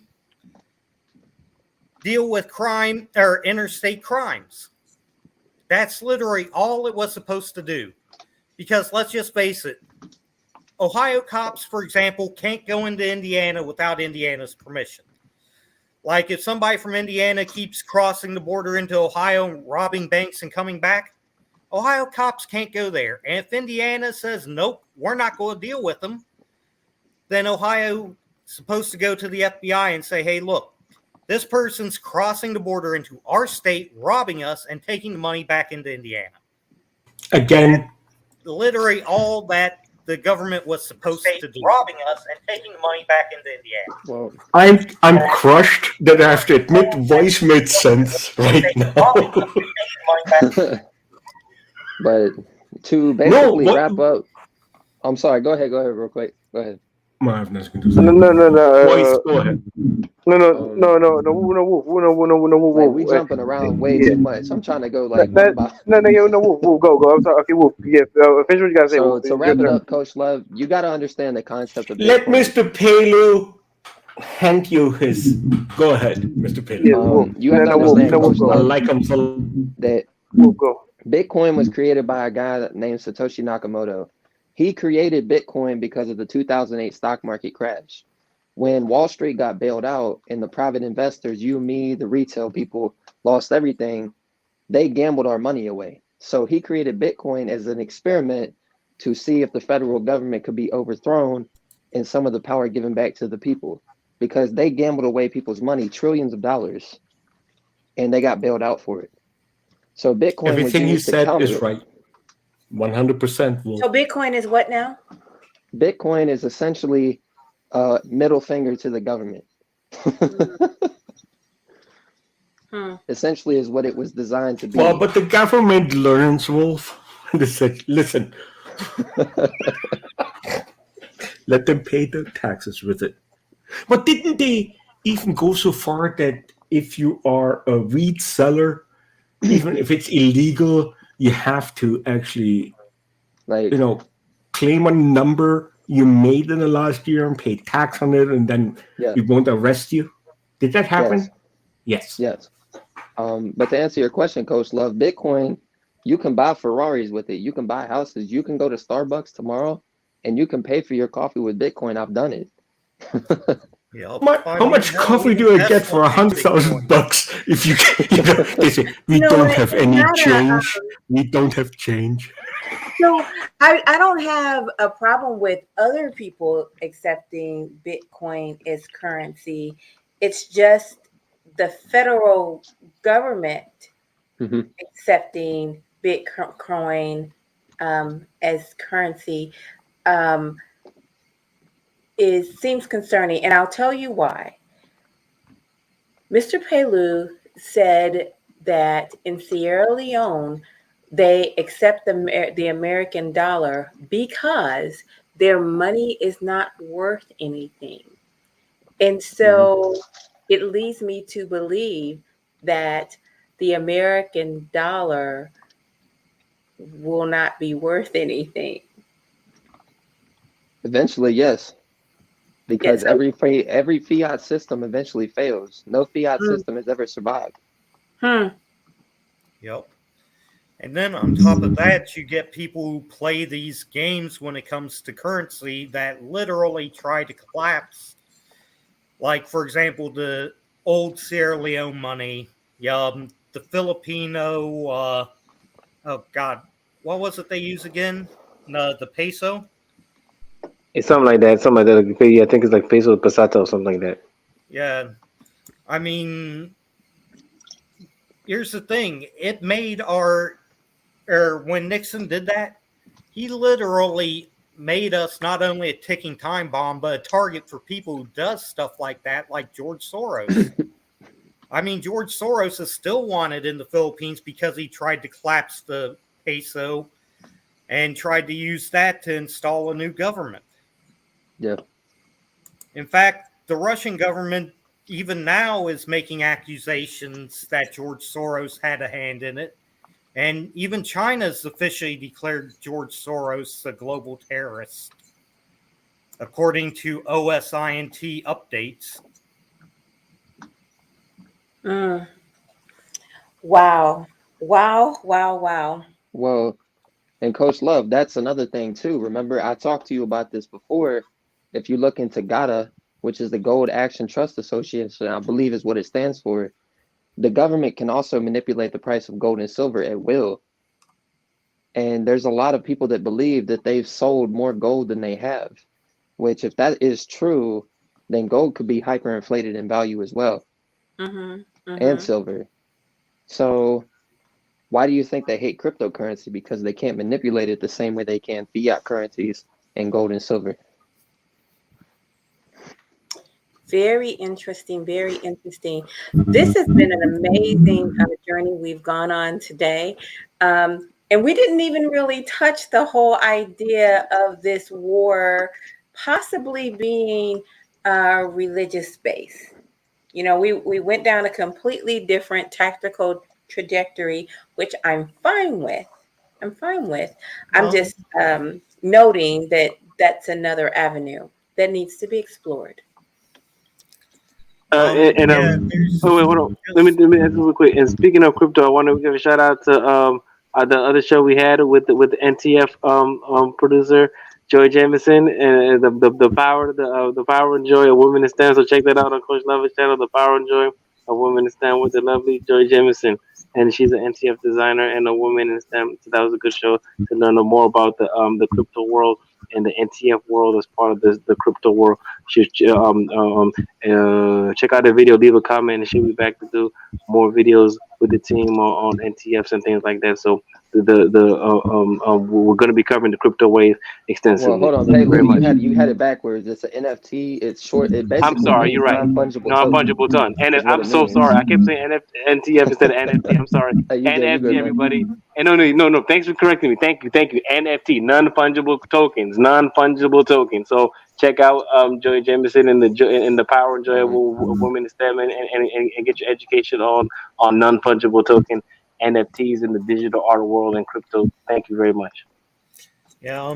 Can I say one thing going on what you're wanting to touch about with the war being religious based? To be honest with you, judging by what had happened in Chechnya, I really don't believe that was religious based. I mean, at first the Russians treated Chechnya like it was just a rebel state until the Chechens started freaking slitting the throats of Russian soldiers and filming it and leaving the videos to be found. Chechnya is one example. Religion is the number one cause of warfare since recorded history. No, And that's changed. if they over the slit last a 50 years. Russian soldier's throat, it was because he didn't believe in God. That's religious too. Just saying. No. I'm But you sorry, understand. You understand. There's been a religious component for a while in this war, right? One of the religious components has been because okay, even in the Incas, for years, there's been a fight in the Orthodox Church between the Russian Orthodox and the Muscovy Patriarch, and about the patriarchs in Kiev and the church in Ukraine, because the church in Ukraine was supposed to be under the church of Muscovy, under Muscovy Patriarch, but the church in Ukraine tried to separate. But the Moscow Patriarchy is saying that their churches need to stay in their territory. So it's a lot of wars, a lot of stuff going on. And then there's also a Ukrainian Catholic church. There's a Catholic church that aligned to Rome, but it has it has Orthodox rituals. It was instituted during the Polish Lithuanian Commonwealth to have Orthodox looking rites, but then it seemed Latin to appeal to the Slavic Ukrainian people. So there's a lot of church warfare that's going on behind the scenes also in this war too, that a lot of people don't necessarily talk about. And Putin, for many years, he's been saying that he's going to fight to defend the Orthodox Russian Church and its jurisdiction. He has been saying that. I mean, yes, it might be something he's saying for, as Old Blue was saying, for domestic consumption, but I think that's part of it. Is important for him to raise the morale of the people, is the relationship they're trying to rebuild with the church, especially after the fall of the communist Soviet Union. I mean, yes, the Russian or Putin's been working on trying to rebuild the Russian church. He's been trying to get the Russian people to re-embrace God, but I'm sorry, but to be honest with you, I really do not believe that, much like, for example, the Second Iraq War, this had nothing to do with religion. It had everything to do with either A, money, B, the allegations of genocide of Russian descended people in the Ukraine. Yes, B, but listen to me, voice. of the Russian people in the Ukraine. Saddam Hussein could only invade Kuwait by telling them be a good Muslim. No, I'm talking about the Second War. Same When we thing. invaded them so that literally Yeah. Halliburton could go and blow up the oil wells and Baby Bush could freaking dick measure against Daddy. Do you think that's why And he I'm did saying it? that as a veteran. What? Never ever elect a Texan again as a president. I love your voice. Go ahead. Sorry, I broke you. But like I was saying, not every war has to do with religion. A lot of it has to do with motivated by dick it. measuring, It's motivated or just by pure and simple power. it. And to be honest with you, I'd argue that religion is used more as an excuse for war than it is Makes the it actual still cause religious, of wars. even if it's an more about the excuse. power. Yes. I mean, but let's look at, for example, the Roman Church. Do you know why the Roman Church went so militaristic back during the Dark Ages? It was to gather because more they were power. pagans that used what they knew about the Bible back then to hold it against everybody. Constantine of the fact was that they wanted baptized power. on his deathbed. And he's the Catholic Church founder of literally the wanted Roman power. Catholic Church. Before Just the saying. Dark Ages, the Catholic Church believed in reincarnation. And Yeah. then a pope decided, hey, I don't like the idea of becoming a freaking serf or a freaking stable boy in my next life. So fuck this. What can I do to Did he replace say that? fuck this? Heaven. Say this in Latin to me. I'm sorry. Oh my God, your voice is so mischievous. Blue, I'm curious what you have to say on this. I think we've gone so far down the rabbit hole that we're not talking about Ukraine anymore, Dorothy. Well, no, the reason why I'm asking this question is because there is a undertone that the war in Ukraine has to do with religious purposes, and if we can't explore it today, why don't? Well, we absolutely cannot explore it thoroughly today. We'll be here for another 4 hours, but I think we can explore it, and I think that. Well, actually, I know Mr. Pelu can speak to that idea. I think, well, Mr. Pelu spoke to it, pretty thoroughly, just I mean, in a nutshell, but a fairly thorough nutshell just a few minutes ago. And, I don't have any reason to contend with the facts that he put forward. So as far as, I do think it's one of those internal consumption issues. I don't think that I don't think that Putin cares whether the rest of the world gives any credence to that argument or not. I think that he's appealing to as many Russian cultural interests as he can in order to convince the Russian people, and judging by voice, a few Americans, that the cultural, being culturally Russian gives Russia an excuse to intervene on their behalf in whatever ex-Soviet socialist republic they happen to reside in. And he will continue. He has used that excuse before. He used it in Georgia, and he used it in Chechnya, and he's used it in Ukraine, and he's made noises about that, about the Baltic states. Unfortunately for Mr. Putin, the Baltic states are actually NATO.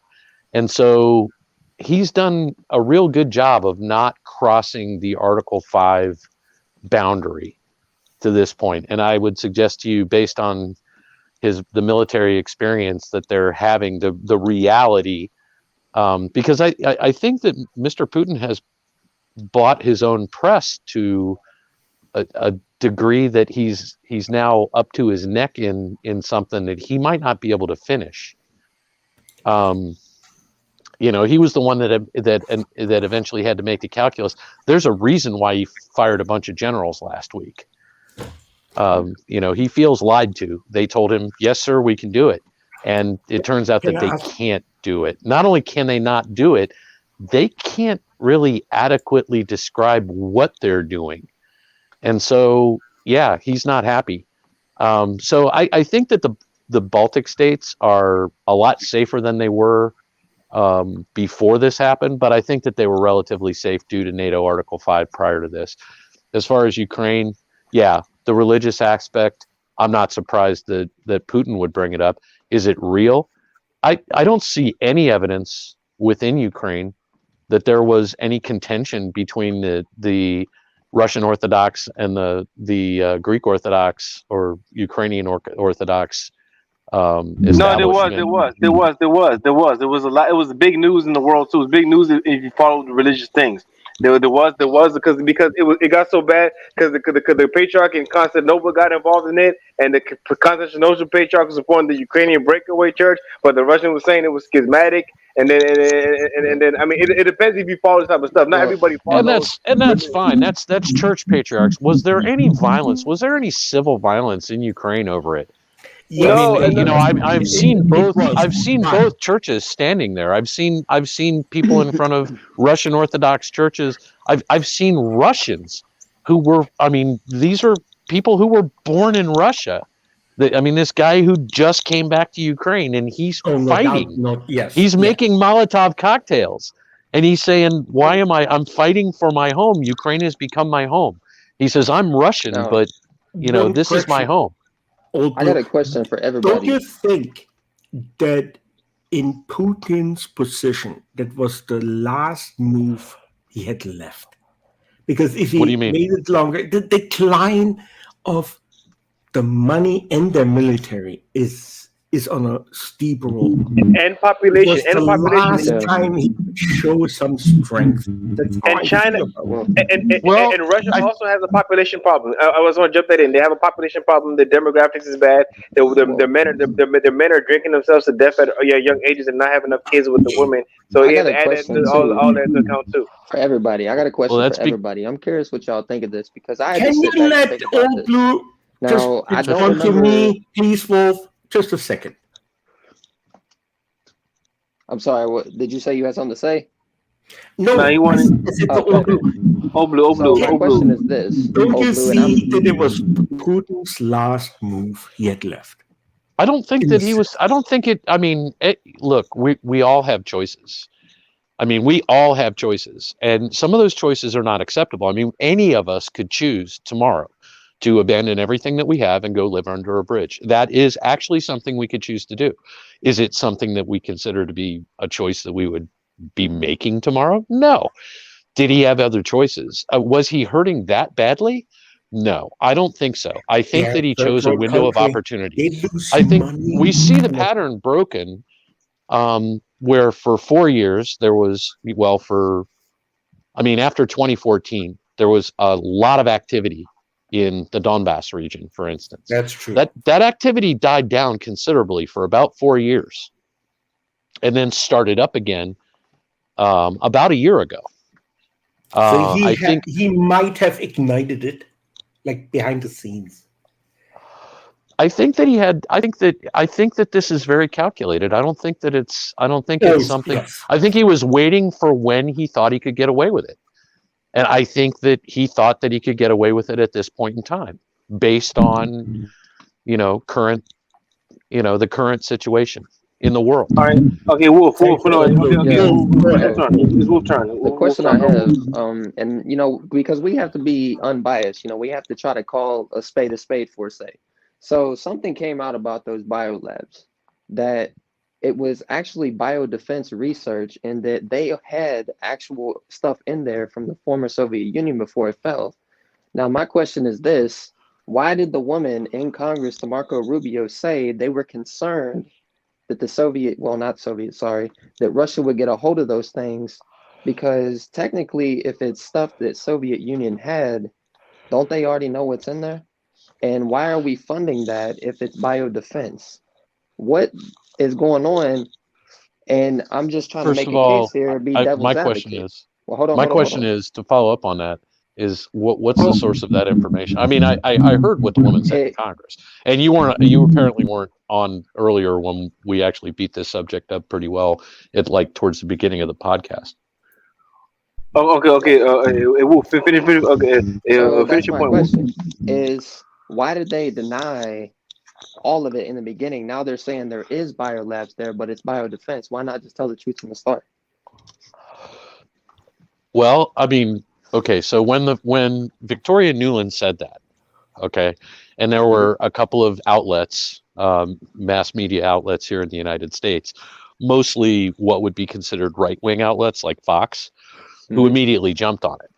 Okay, well, what is this? What is this?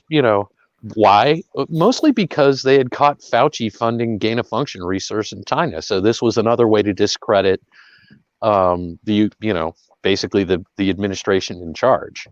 Although, when this would have started, I don't know. I mean, Ukraine was a puppet state for Russia until 2014 when the Euromaidan revolution happened.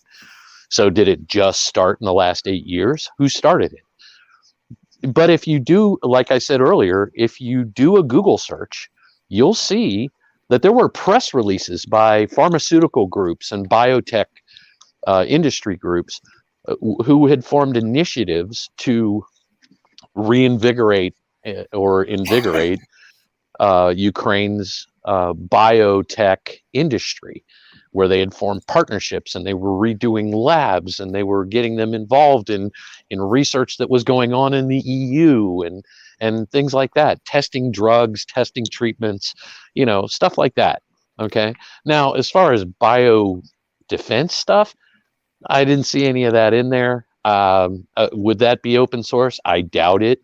But would we be funding, ex-Russian, ex-Soviet labs in Ukraine for what? I mean, why? What would be the purpose? Would be my question. So I wonder. Yeah. Look, there's a lot of freaking information that isn't really information, and so I'm like, okay, well, show me that this was going on. Okay, show me that there was something nefarious, and also then explain to me why Putin never brought that up as any of his justifications for invading Ukraine. This is something that came up recently. Well, hold on. My counter to that would be this. One, if he didn't know, he didn't know. But two, I don't think it's fair either for people to act like it couldn't be a possibility. Why are these labs not being openly investigated would be my question to you.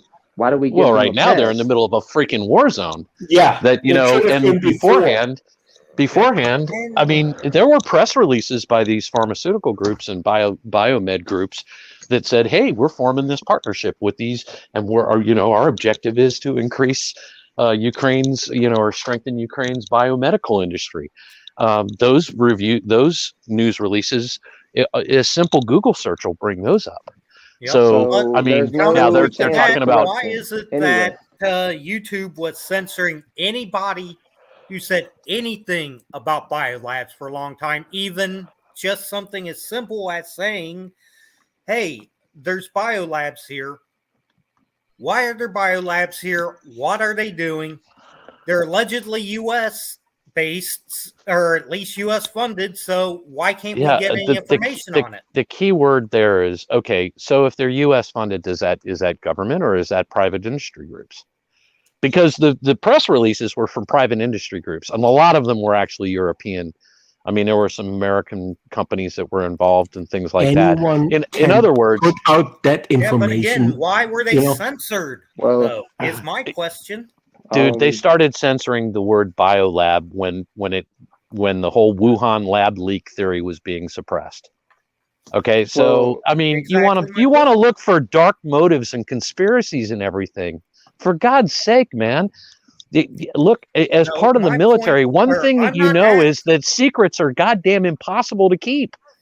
Yeah, you can't tell everybody the secrets because a private will let it loose. So if all of this nefarious crap was going on, for information, I'm asking, why is it that all of this censorship had been dropping for so long when supposedly we had no hand in it?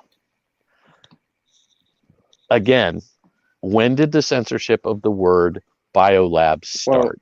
Did it start when the Ukraine thing happened, or did it start back when they were trying to pin funding, Wuhan gain of function research on Fauci? So when you can answer that question, then you can answer whether or not that censorship has anything to do with Ukraine. And I submit to you that it doesn't.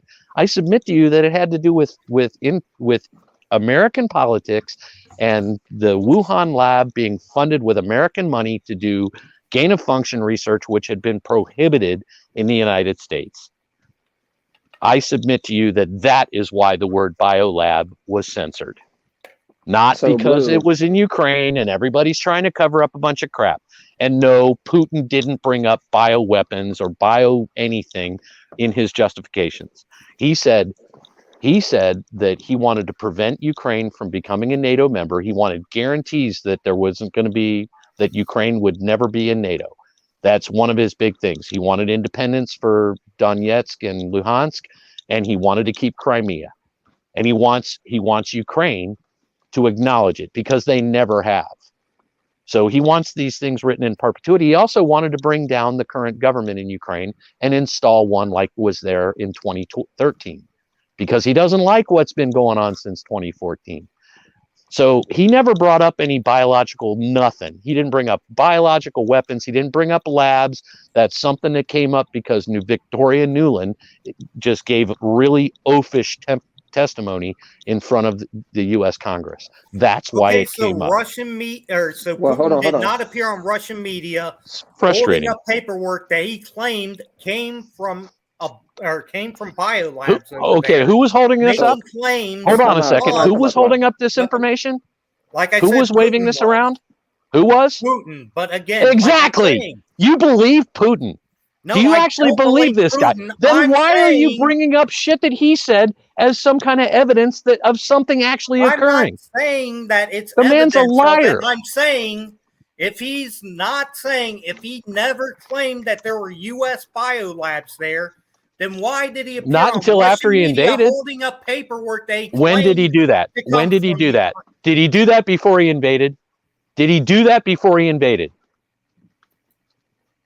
No, he For a did second, let me not. pull up the- Well, I got to go back to something and correct you on it, Blue. There is no such thing as a privately funded pharmaceutical because in order for that to occur, it has to be done by a rich investor. Therefore, an LLC has to be filed and a stock has to be opened via a private institution. Look, So there is go no on such thing Google. as private. Go on Google. Go Cool, on I work in Google. finance, brother. And You're wrong.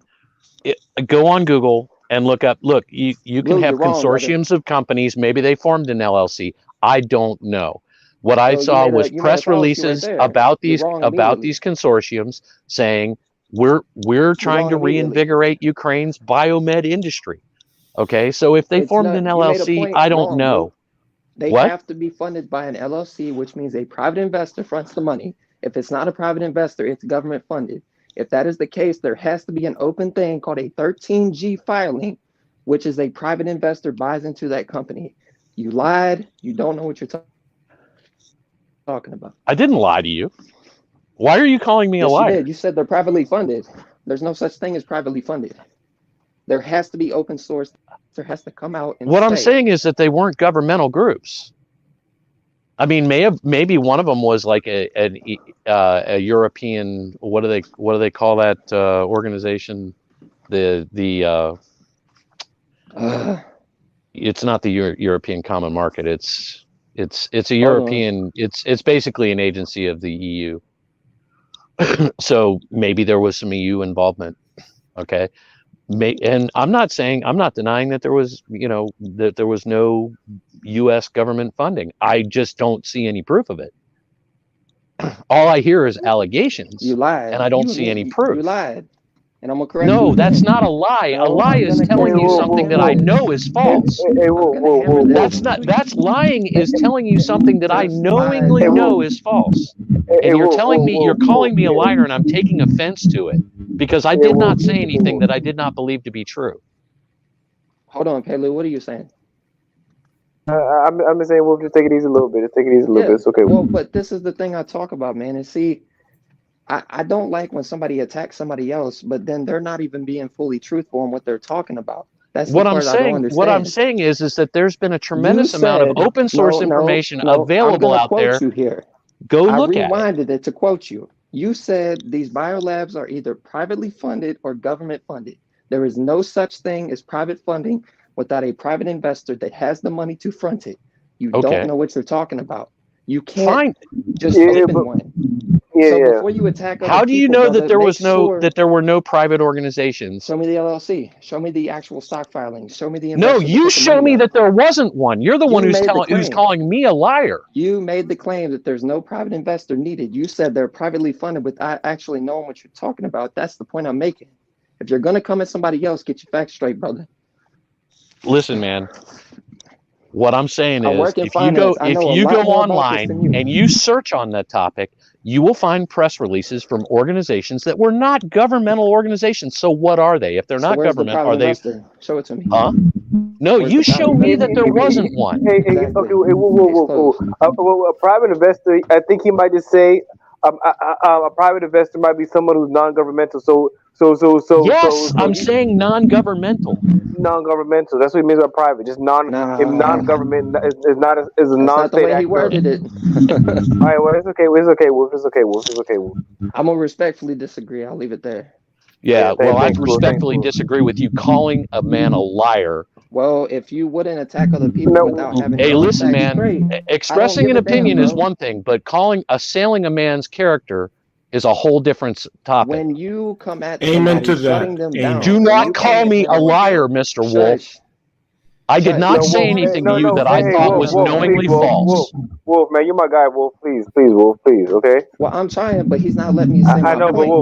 The only Wolf, thing I want to hear please. is an apology for calling me a I'm liar. not going to apologize for nothing when Hey, you Okay, sit then there we and got attack nothing to other talk people. about.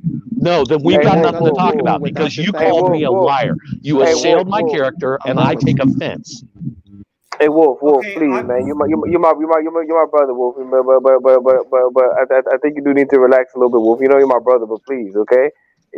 Well, We love you, Wolf. You're a great gentleman. I We rock you understand you, with you. Pelu, and And, again, and he's your elder. He's your elder too. He's your elder.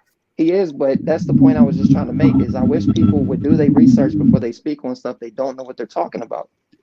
I Listen, if know, you want to Wolf. say that something that I said was incorrect and you want to correct it, that's Yes. fine. But calling me a liar is out of line. Well, I called you that because you actually You went at did call somebody me that. else without your facts straight. No, Yes. a lie is not Yes. having incorrect facts. A lie is knowing the truth and saying something the opposite A of it. lie is lying and also attacking another man without having your facts straight and then calling him something that he is not about. Okay, You So when attack you that man's what character, do you but okay, don't so call let him him? come back to you. you insist that all of the research must have been government funded. It You're has to saying that be. there's It no has to that no be. private companies, no There you non-governmental go. organizations established those labs. That's what you're asserting. Is that You're not correct? letting me finish my point. I'm But he's This asking you a is asking you. question. He's asking you a question. Wolf. He's asking you a question. Wolf. He's asking you a So question. let me actually answer the question and give you a little bit of education. How it works is when a corporation opens, whether it's pharmaceutical, private, whatever, a filing has to be made with the government of that country. It's either an LLC or whatever it is in Ukraine. I don't know off the top of my head. I don't live there. Once that happens, a private investor fronts the money. There is no such thing as a private business, private nothing without an investor to front the money because it has to come from somebody with money, whether it be government or a private person. After that is done, a stock form is filed. It tells you where the money's at. If it's an American investor, where's the stock filing? That's what I asked you. You said it was privately funded and you don't know what you're talking about.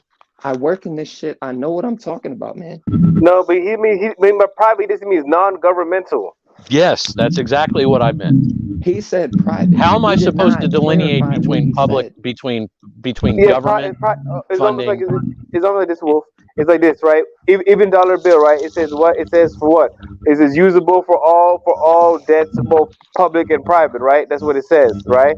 And what it means by that is that when you owe the government money, they take legal tender as your dollar, and if you had to go to court or had a dispute with somebody, or if they had a settlement, legal tender will be the dollar. So what he means by private, it just means that it's not coming from the United States Well, or any subsequent body underneath it, like the state of Maryland, the state of Virginia, the District of Columbia, any territory or Indian reservation. well, Thank you. and see, Pelu, this is the confusion I was talking about. This is why I was pressing him so hard. There's two forms of private corporation, private individual. He didn't clarify. He said private. So I asked the question. You didn't answer it, and then you started attacking this man's character, saying that he believes Putin and shit. So all I was doing is showing you don't attack somebody else's character and expect yours not to be criticized the same way. Because when you do that, you're showing me the vibe that you Oh, have a so big calling me a ego. liar was revenge for me telling somebody that they're basically taking Well, you talking lied in points the sense that you did from not Putin clarify what you and were saying. reiterating them unfiltered without You any left the door critical open, thinking whatsoever, just accepting what Putin says as well. Putin when says but did you that. I didn't let him say that he finish. was You right? didn't let him finish. Hold on, E, real I quick. don't care. You have to let him finish his point. If you're going to attack a man's character, it's going to come back on you, brother. Oh, okay. No, I get it. No, you're gonna, you took revenge by calling me a liar, dude. Yeah, because you did lie. I am still freaking offended. You still have failed to smooth that out, and quite frankly, you know, uh, you are not a very respectful human being whatsoever. Neither are you. I No, don't okay, care. whoa, whoa. Listen, man. I've been listening to like some completely whacked out stuff coming from that direction. Okay, and it's diversionary. It takes us away from the real conversation about the real aspects of this. And so, quite frankly, do the biolabs because they were not an issue. That wasn't why Putin invaded. There are questions around that. Hopefully, someday we get answers. But Hey, okay, is wait. that a main Oh, issue blue. that needs to be Oh, explored in order blue. to understand this conflict? Yeah, but you're No, I saying don't that think No, so. no. Hey, whoa. retaliation Okay, was not wait. made until after the invasion started. When if you Yeah, check CNN Business, it literally says Russia resurfaces debunked conspiracy to justify Ukraine invasion. How Yeah.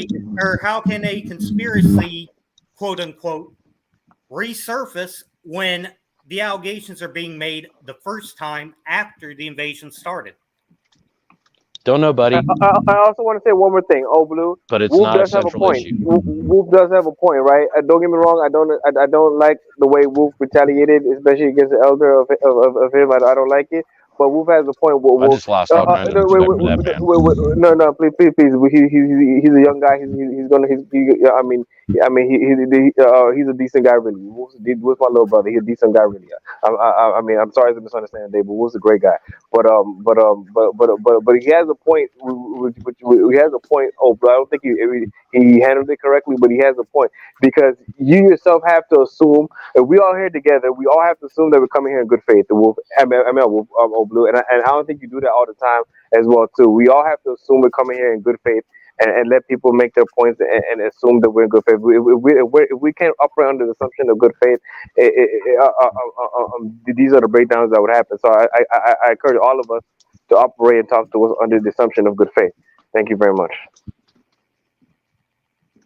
I actually agree with that, Pelu. Again, I had no real issue until the character was attacked on somebody else, because I don't do that. Like, I try to be nice with people, but once you attack somebody's character, if you're showing egotistical issues, if you're showing anything else, I'm gonna put it back on you. I'd recommend you stop digging your hole, son. Son, stop Seriously. digging your hole. No, hey, Wolf, please, Wolf. He's.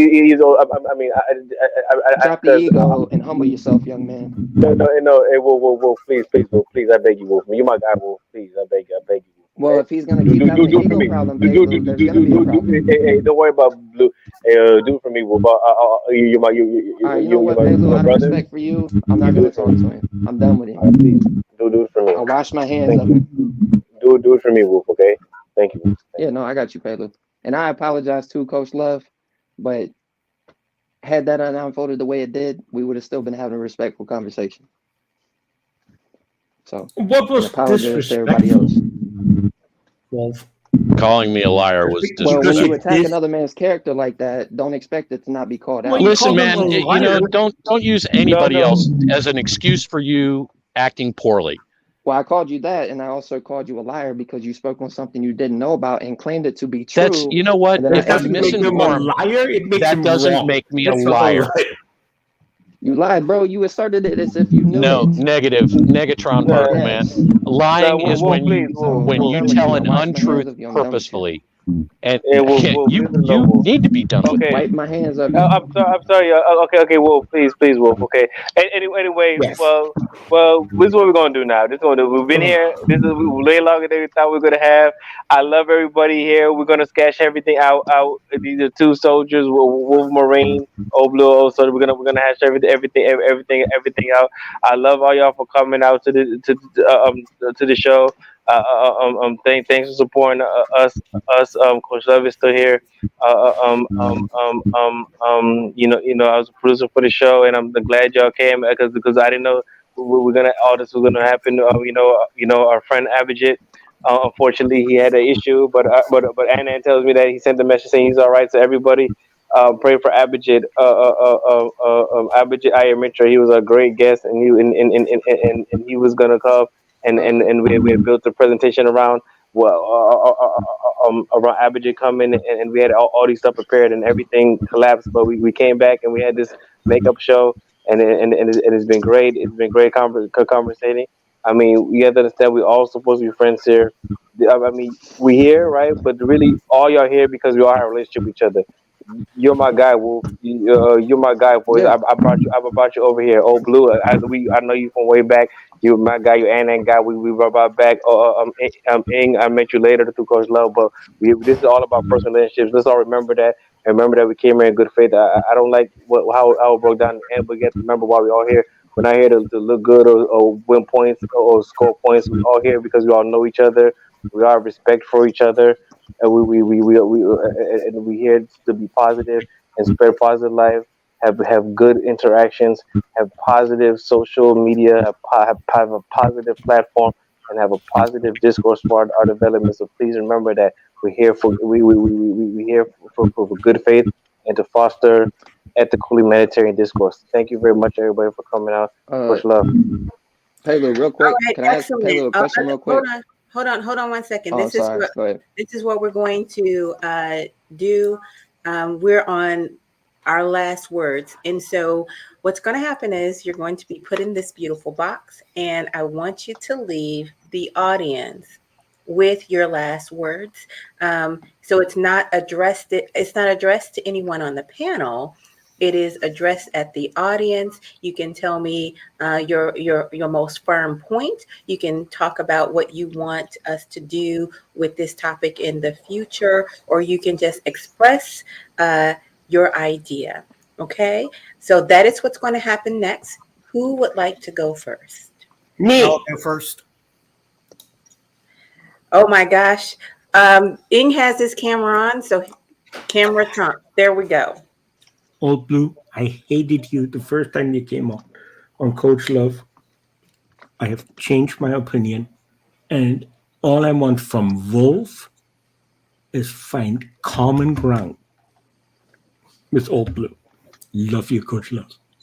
All right, thank you very much. Wolf is going to be next. Then it's going to be Voice. Then it's going to be O Blue. And I believe Mr. Pelu already said his last words, but let me know if you haven't. Okay, so just real quick, a question: what is his name? Abu Jad, or how do you say it? Abujit. Who is that? Who is that guy? Abijay. He was the guy. He was the guy from last time. Abijay. Oh, okay. Is he that dude from India? Okay. Yep. He's from I know India. who Yep. you're talking about. Just short and sweet. Anybody watching, I don't want you to get the wrong impression of me. I'm not a bad dude. I try to give everybody a chance. I take offense to certain things. And one is when you come in somebody's character a certain type of way, but if I can smooth things out with him, cool. If not, whatever. But as far as I think that can happen. but as far as everything else, I would just like everybody, I would advise, educate yourself on finance, self-education. 2 good books to read, one good book to read. Read Rich Dad, Poor Dad. That's a very good book to read for beginners. And my DMs are always open on Discord if you guys have questions. I can't give legal advice, investing advice. Educate yourself on cryptocurrency and be frugal and just pay attention to your money. And I'll leave it at that. Excellent. All right. Voice.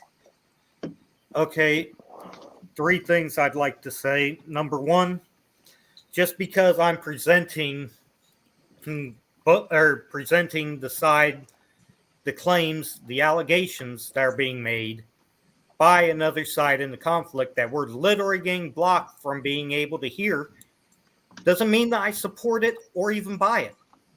I'm literally saying we need to look into all of this, sort out what's real, what's fake, and punish everybody involved in the fakeness and all of the bullshit.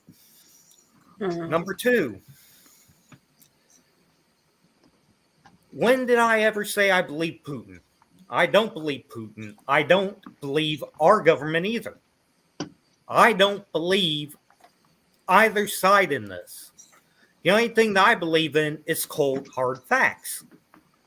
And all I'm saying is we need to find the cold, hard facts before whatever is influencing this, whatever is causing this, drives us into a nuclear world war, and we wind up bombing ourselves back into the goddamn Stone Age. And finally, every government lies. We can't trust a single one. The only government that we can trust is the one that's had 3 days of power.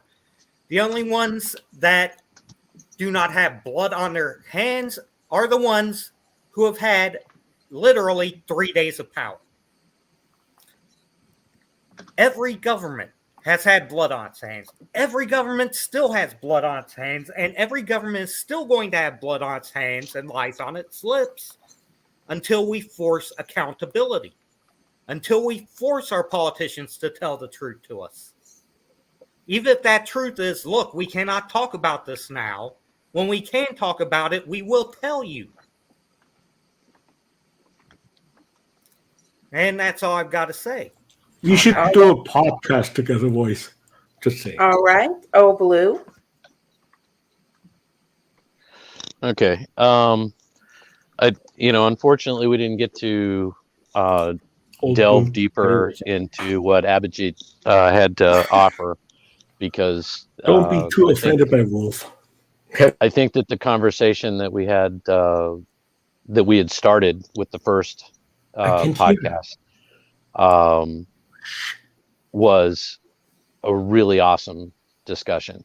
Abhijit brought a lot to the table, and we didn't get diverted down a bunch of rabbit holes. There were some nice little sides that were illustrative, I think, but I look forward to pursuing that a little bit further when Abhijit feels better. I'll look forward to that. I was really impressed with what he brought to the table. He added perceptions that basically only Omar tonight was able to bring, even for just a brief time, of bringing in the Asian perspective, and that I think there's a lot of value to that, because we can't simulate how somebody else perceives the world from where they stand on the globe. So I'm looking forward to having him back. I think we did touch on a couple of some issues that are real. And also, though, I think we touched on a lot of topics that are diversionary. And diversionary means that it takes you away from the conversation that is the most productive. When we start down avenues of topics that are not core issues in the conflict, then and when we engage in whataboutism is literally, questioning our own reasonableness in like our to even have the right to have a conversation. It's saying, you can't speak critically about any event because you don't deserve to, because you've offended in this way or on this occasion. So those things divert away from being able to have a logical conversation about the events at hand. So I think that the Russians are not being as successful as they thought that they would be. I think the world is actually taken aback by how unsuccessful they've been, that the Ukrainians have held on for this long, and exploring the reasons for that might help some people to understand what they're seeing in the world, why this is dragging on and why it's likely to drag on for quite a while longer. And then how, what to expect after that. I think a lot of people are concerned, what's Putin's next move if he does take Ukraine? Then what's next? Is he done? Or is this like the Sudetenland? It's just a taste of what is yet to come. And I think those are reasonable questions for people to have. I think that people are concerned that this will go further, will get further out of hand. I've heard at least one of the folks tonight bring up the concept of nuclear weapons. I think that I think we'd all love to understand what Putin really has in mind and what his end goals really are, because they're probably not what he has stated. And that's one thing that we've learned, when he said, well, we're not going to invade, when then he did invade. Okay. And then he says, well, these are our objectives. Do we know that his objectives are really those things? So I think that one thing. Yes. The Ukraine doesn't have nuclear weapons anymore because they actually gave them to Russia when the Soviet Right, and they did that in return for a guarantee of their sovereignty, yes, which has been violated now by one of the signatories of that agreement. So, I think there's a lot that can be discussed about this. Like, we see basically liberalism in international relations. This isn't like domestic politics, liberal versus conservative. Liberalism as it is applied to international relations means like someone who strongly believes in international rules and norms and international cooperation in bodies like the UN and its organs, right? And things like the European Union and that believe a lot in diplomacy and things like that. And we also, and then contending against realism, which is basically views things as power relationships. And we see that reflected on the panel tonight, those extremes. We've actually seen that illustrated in the world, the way that people view international relations. That's why I kind of made the comment when Pelu said something. I said, and there's the realist, because he very much, he looks at things in the realpolitik, right? And he actually spoke against the institutionalist view while he was speaking, and that it was illustrative. It shows that these are the different ways that people look at international relations, and we see it illustrated. And that's a conversation that is, because there are some people, like when you talk about the end of globalism, what they're talking about pertains directly to that conversation between realists and liberals when it comes to international relations. And that would be that's kind of an interesting area to plumb, because World War II killed international liberalism for like 40-50 years. Realism and neorealism basically held sway, and also, as I mentioned before on the earlier podcast, has led us to make decisions like toppling the government of Iran and installing the Shah, the second and third order effects of which we are still living with. And like just in the past week, there's been news coming out of Iran because of talks about nuclear, programs there. And would we be dealing with that had we not toppled the government of Iran and installed the Shah? And what drove us to do that? It was anti-Soviet realism that drove us to do that. Okay, so we got it, Yep. Blue. We got to wrap it up, Blue. Thanks so much. Thanks so much, Blue. Thanks for coming back for this show. Thanks for taking the invite again. My final word is check me out. Hashtag Mr. Pelu, M, capital M, R, and then Pelu, P-E-L-U, capital P. Hashtag Brain Society, with capital B and capital S. They all should be in the description. All the hashtags should be in the description. Hashtag Brain Society, hashtag Fact Chamber, hashtag Thrive 5, hashtag Brown Pundits for stopping through. Shout out Mr. Omar. Shout out everybody in Brown Pundits. Mr. Omar Lee. Shout out Anan. Hashtag Epic Understanding. Hashtag all the hashtags. Go look at our hashtags. Keep up with our work. Thanks everybody for coming out. I'm Philip Thomas, Brain Society Productions, producer of this program. Thank you. Okay. Wow, everybody. Look, there is still meat on the bone. There is still stuff left on the table to talk about. I honestly think this panel could go on a little bit longer, but I think Mr. Pelu is going to fall off of his chair. It's about 1:30 a.m. where he is. I'm gonna have to adopt him, Coach Love. Maybe so. Maybe so. But I got to tell you, it's been a great night. I thank you so much for hanging out with us. Thank you, Old Blue. You have been magnificent. Thank you, Voice. I really appreciate you sharing your perspective.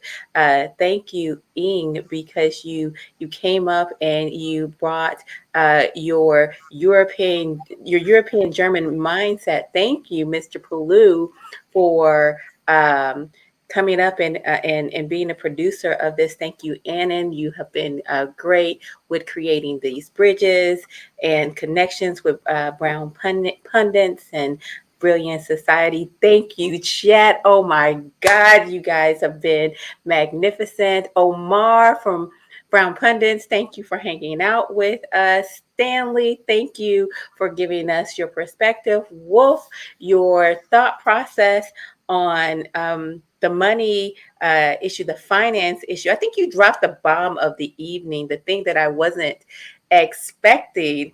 Paying your taxes with Bitcoin. Listen, ladies and gentlemen, if you learned nothing else, you learned that. And I just want to highlight this particular issue.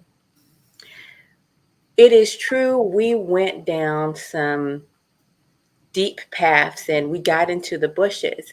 But the type of conversation we had here is really good and healthy because there are those ideas out there, and it's important for them to be brought forth towards experts who can challenge those particular ideas. And so that's really, really important. I don't feel bad at all that we brought up some ideas that are a little far fetched. Quite honestly, I'm very happy about it because people think these ideas and they're important to talk about. And where else do these ideas get to be presented to experts? So all I can do is say thank you, thank you, thank you, thank you, and bye bye for now.